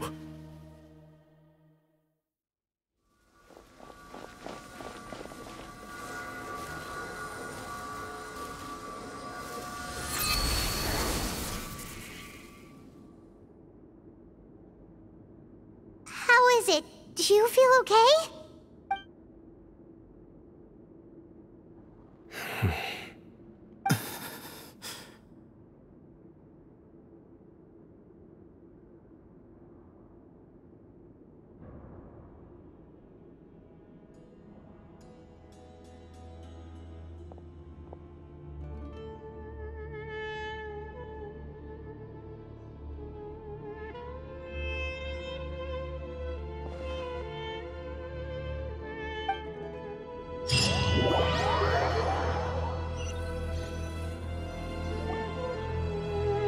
Grandfather.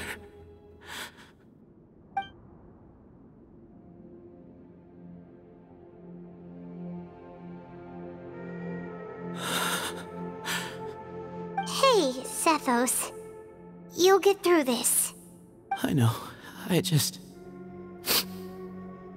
miss him. I guess you were prepared for this. It's been a long time coming, huh? Yeah, he's been on death's door for a very long time now. I think it was only through sheer willpower that he managed to hold on to this point. At least, he was able to see this chapter come to a close before he passed. What's next for you? Per my grandfather's last wishes, the Temple of Silence should submit to whoever possesses the largest number of Hermanupis fragments.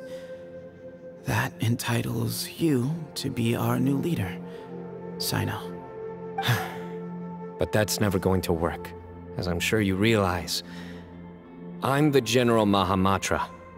I am needed back at the Academia. I did foresee this possibility, and I gave it some thought. The fact is, I know next to nothing about the staff, records, and environment here. As such, I am ill-suited to be your leader. Sethos, I believe the honor should go to you. Were it not for this duel, or indeed if you had other intentions, the Ba fragments would most likely be in your hands by now. I'm sure Bamoon never meant for anyone but you to be his successor. You really think so? I do. Still, I didn't think Bamoon looked very surprised by the final result. Perhaps he had an inkling that this would be the way things end. Well, in any case, since the Ba fragments are with me now, I guess I can call the shots. Sethos, I would like you to succeed Bamoon as the new leader of the Temple of Silence. You are more suited to the role than I, and I have complete faith that you will be an excellent leader. Just think of it as doing me a favor. But doesn't that render everything that we've been through up to now meaningless? No, it doesn't.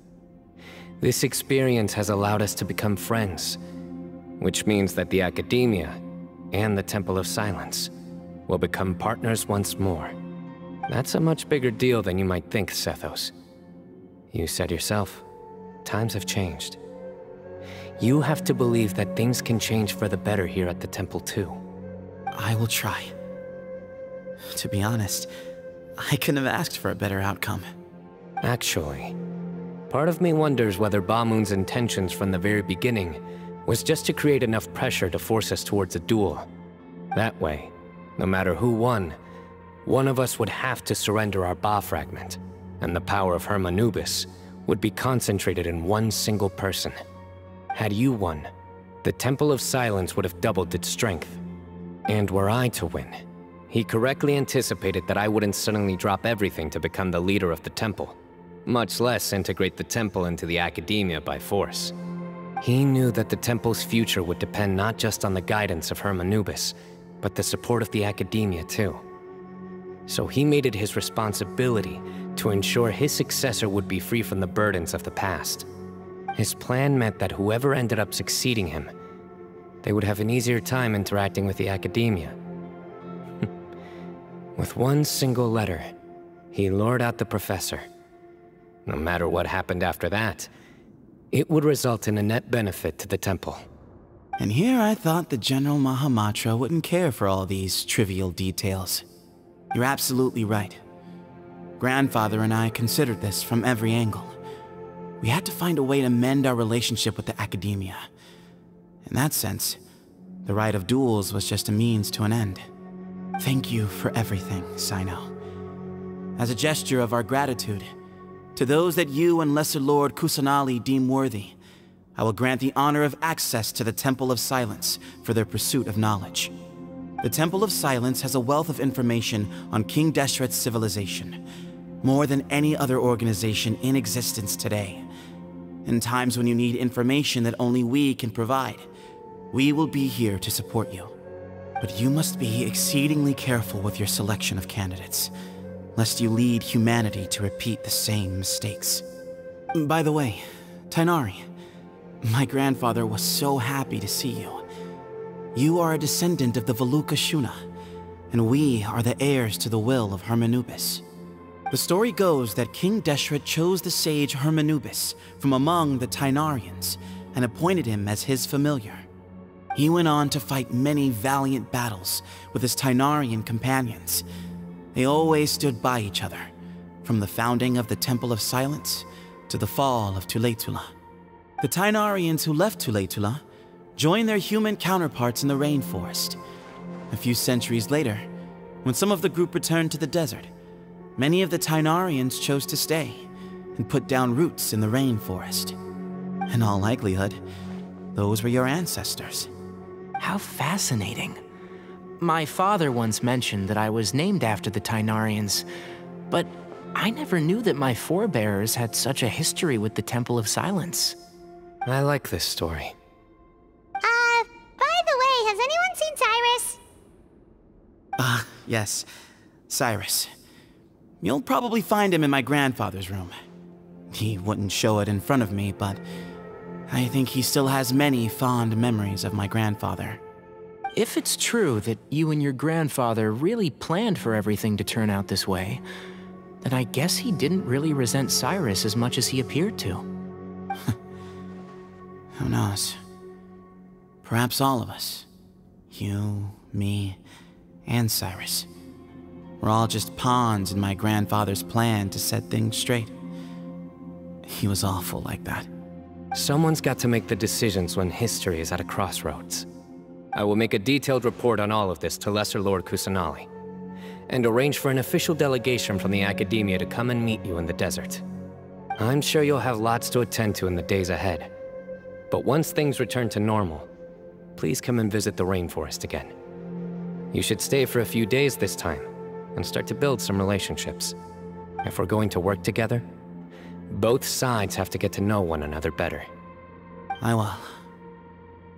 All right, well, bye for now, everyone. I'll be seeing you. See you soon. Come hang out with us anytime.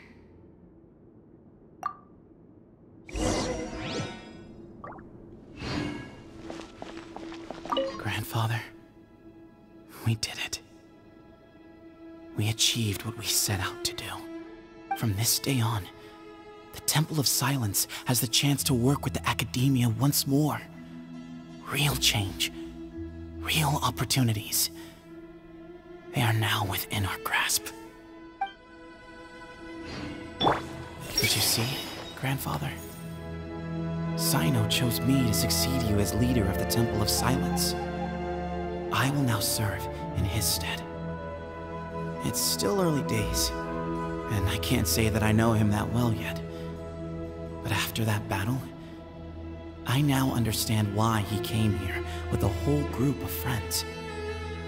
Companionship means to trust and be trusted.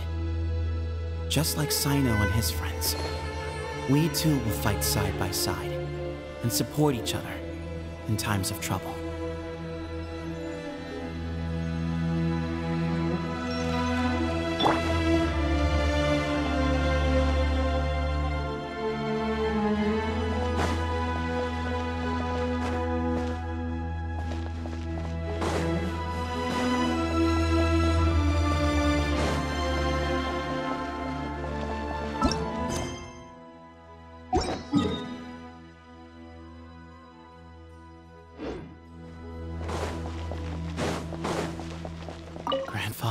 From this day...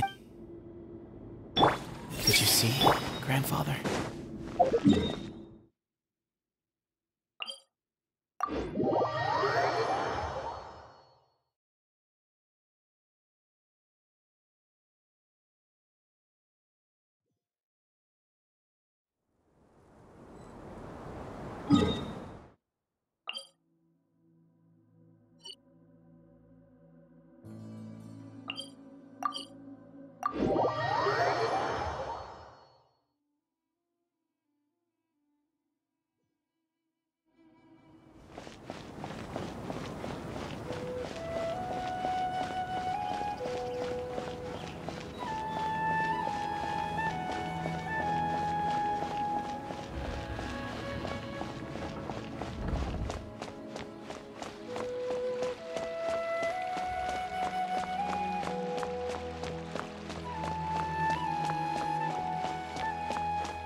What were you thinking gallivanting off into the desert alone at your age? What if you take the bucket, You told not a soul what you were up to, designated nobody to handle your affairs, and left everyone scrambling frantically to try and figure out how on earth to clean up the colossal mess you'd made. Oh, please, will you stop your yelling? What other choice did I have? What do you mean, what other choice? Do you mean to tell me that after all your years of learning, and sagehood no less, the only idea you could conjure up in that white-haired walnut of yours was to shoot off into the unknown like some hot-headed 20-year-old adventurer? A one-man suicide mission, That's the best idea that one of the finest minds of a generation could come up with, is it? It astounds me that you survived the journey, and you're lucky that Ba Moon didn't finish you off when you arrived. All right, all right. Honestly, the way you're going off on me, it's like you wished you'd been there to lend him a hand. Does it mean nothing to you that I'm your colleague and former classmate? I've got nothing more to say. What's the point of berating an old bag of bones? What do you mean, bag of bones? I'm a flesh-and-blood hero who, despite his old age, saved our General Mahamatra from being stripped of his powers. Okay, look. Fine, I admit it, I was in the wrong. How can I make it up to you? What about, a month's work at the Academia? 1 month? Try 3. Hinari's master is really laying into Cyrus. Let's give them a wide berth. Professor brought this on himself. Don't pay any attention to him. Wow, I haven't seen Master get this riled up in a long time. The last time he chewed someone out like this must have been back when I was still a student. I think I'll go around and update everyone, tell them the situation's resolved. Want to come with me? We can go for dinner afterwards. My treat. You in? Makes sense. I'm in. Paimon's coming too! Let's go!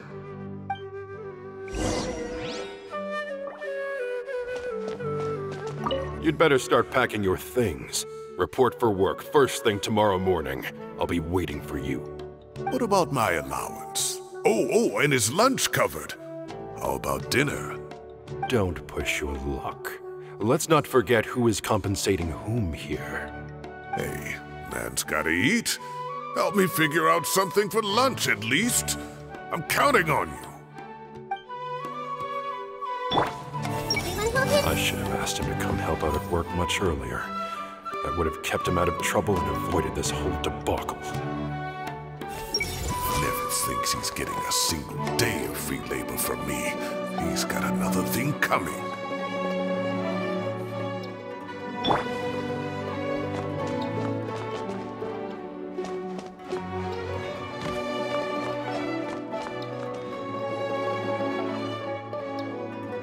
Hey, Kale. You're back! Well, look who we have here. Would you mind explaining to me what has been going on this past few days? I heard you all ran off into the desert and got embroiled in a major catastrophe. All taken care of. That does not answer my question. How could you be so careless? That goes for you as well. Yes, and you too. When you run into problems, you really ought to ask for help, you know? I've been around the block. Don't you think it would have made sense to involve me? And let's not forget, I know the desert like the back of my hand. Now would not be a good time to attempt to argue with Farazan. You're right. Mm-hmm. It's not the first time that I've had to talk to you about this sort of thing either. You need to learn that there are times when the right thing to do is get a more experienced member of staff involved. Do I make myself clear? Because if you don't,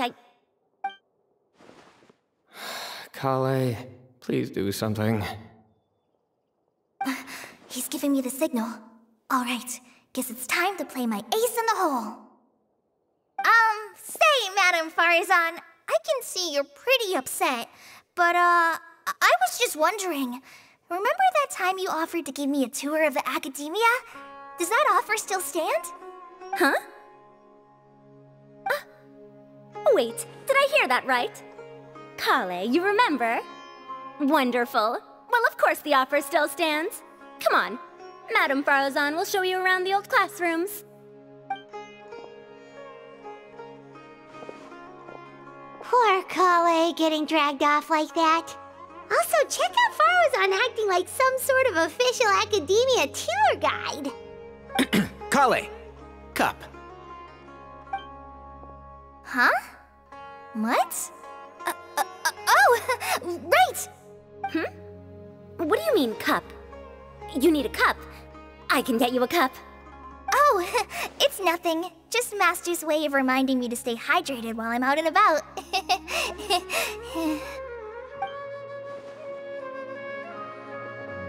It's code for let's reconvene at the cafe. Tainari and I used it while we were in school, and it's become something of a family tradition now. Oh, that's kind of fun. Mm-hmm. 2 people left. Let's bring them along too.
Am I hallucinating? Or do I see Kaveh and Alhaitham engaged in diligent studying? We're just reorganizing all the books we used. Look, there's a whole mountain of them. There's no rush. Nobody reads these books anyway. My sincere thanks to you both. Yes, with your help, we resolved the issue rather swiftly and painlessly. And the outcome was better than we could have hoped for.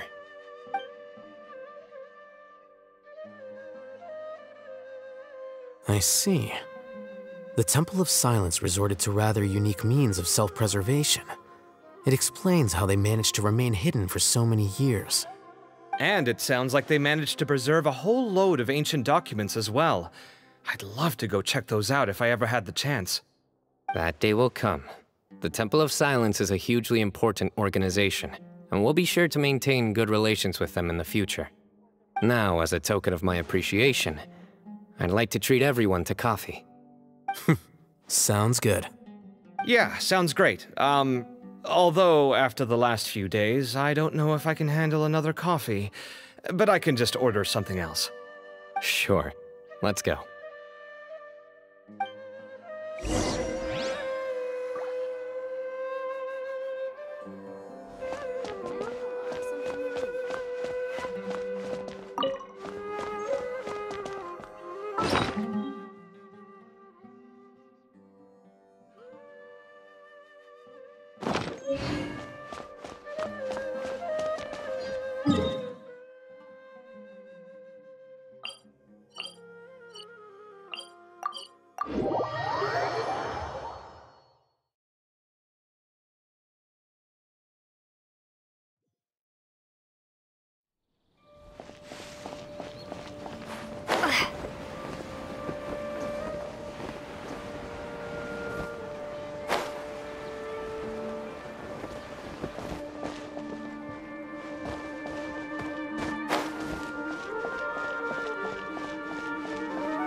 And then, the Traveler just pounced on their opponent and knocked him right out cold!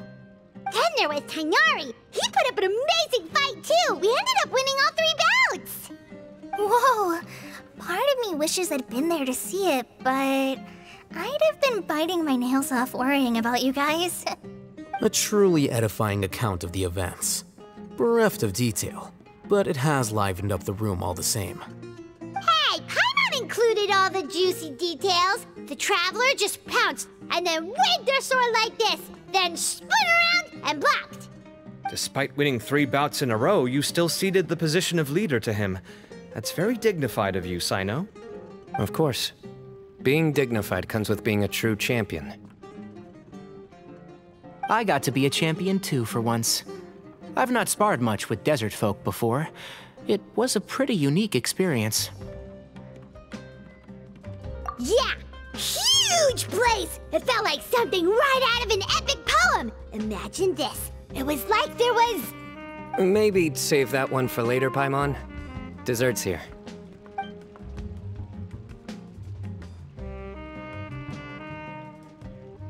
I think that'll do me for today. Shall we stop off at the House of Dana again before heading home? We should probably finish putting all those books back. My thoughts exactly. See you around. I should get going as well. See you all later. Make sure you get some good rest tonight. I need to go say thanks to the Core 30 for their help.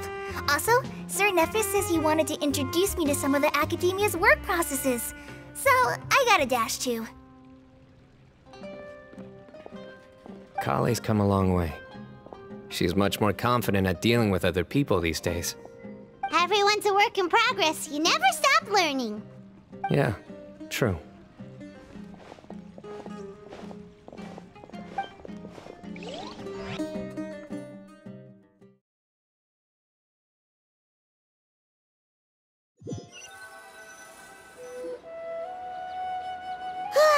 That was good. It feels like everything's finally wrapped up now.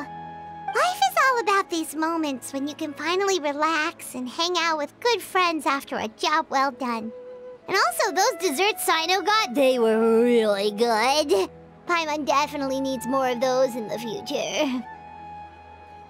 Do you 3 have anything planned for the rest of the day?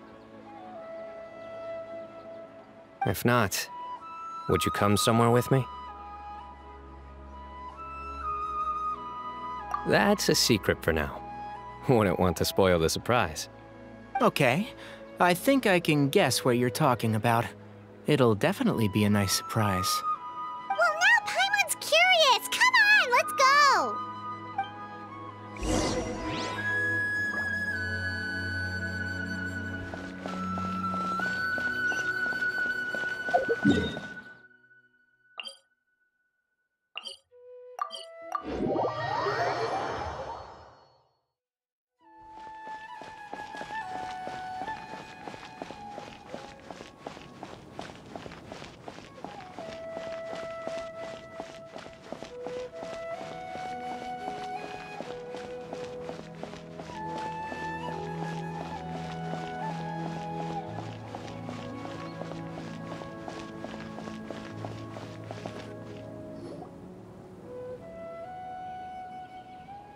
Been a while since I last made my way up here.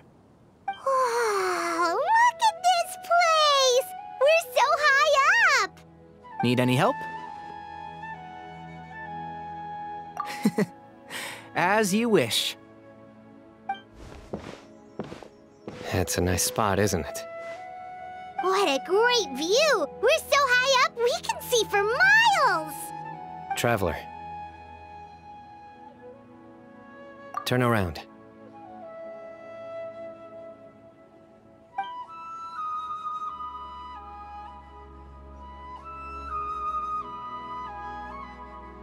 This is my secret base. Somewhere I only bring my best friends. When I was a student, I used to slip away and climb up here all the time, just to clear my head. I was quite young then, and hadn't made too many friends yet. Back then, I had a lot of the same questions that Sethos was asking. Who am I? Why do I have this power? And what should I be fighting for? Our gifts help us to find our rightful place in the world. That was my experience. And I'm sure Sethos will figure things out in his own time, too.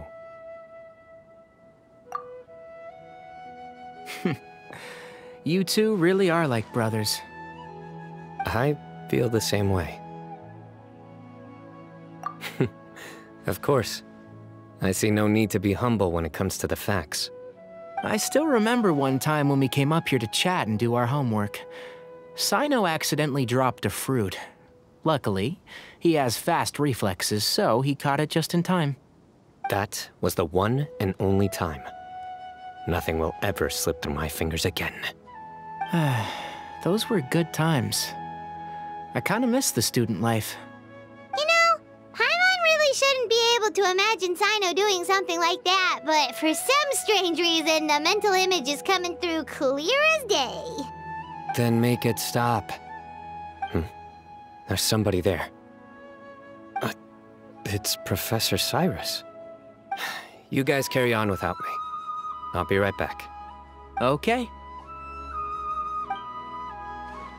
Huh? Hey, you're not supposed to jump down! Be careful!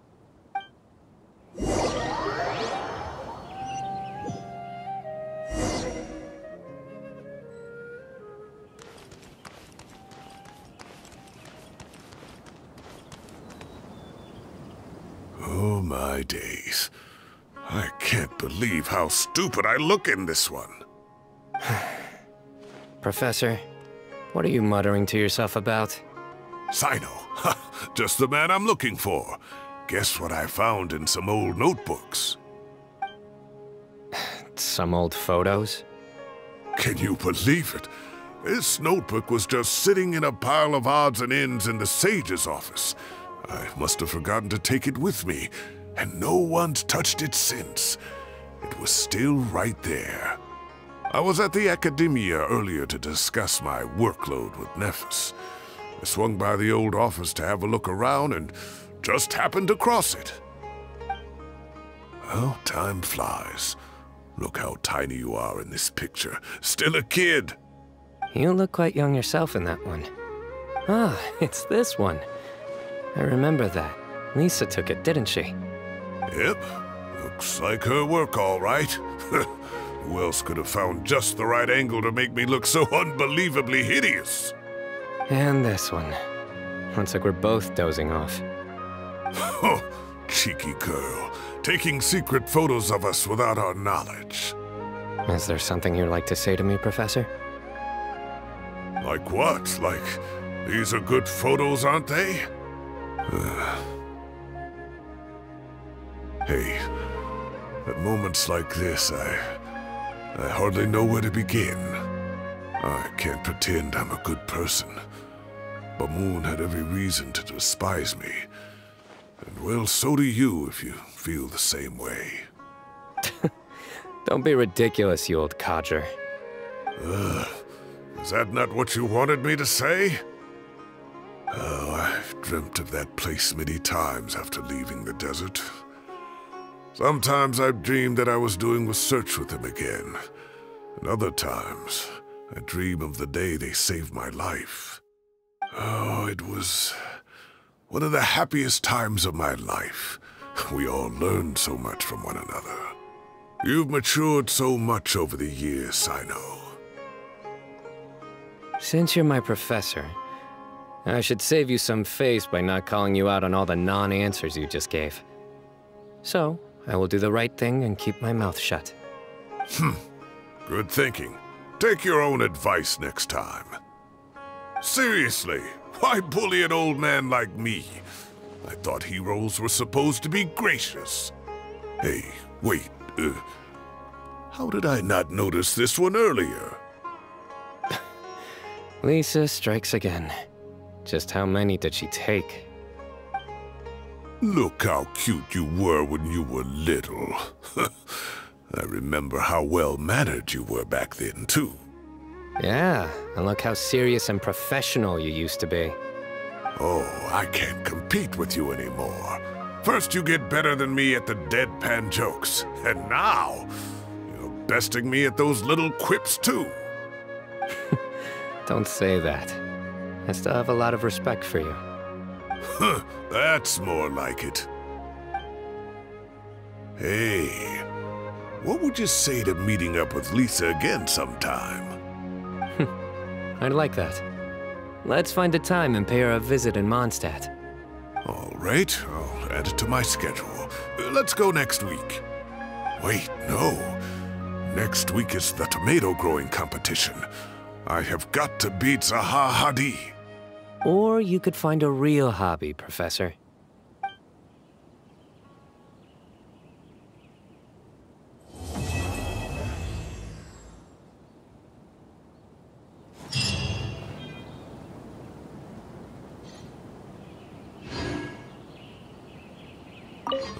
Time has passed too quickly. The children have all grown up. But it turns out grown-up kids are no use. When Nephis comes after me, Cyno still can't do anything to protect me. Oh, that boy. Great view today. This atmosphere calls for a joke out of left field, to catch the listener unawares. I can't treat my students like kids anymore. I have to admit, Cyno has matured far beyond my expectations. From now on, I'll just enjoy life as a retired sage. The future is safe in the hands of the younger generation. Joke. How do I make this a joke?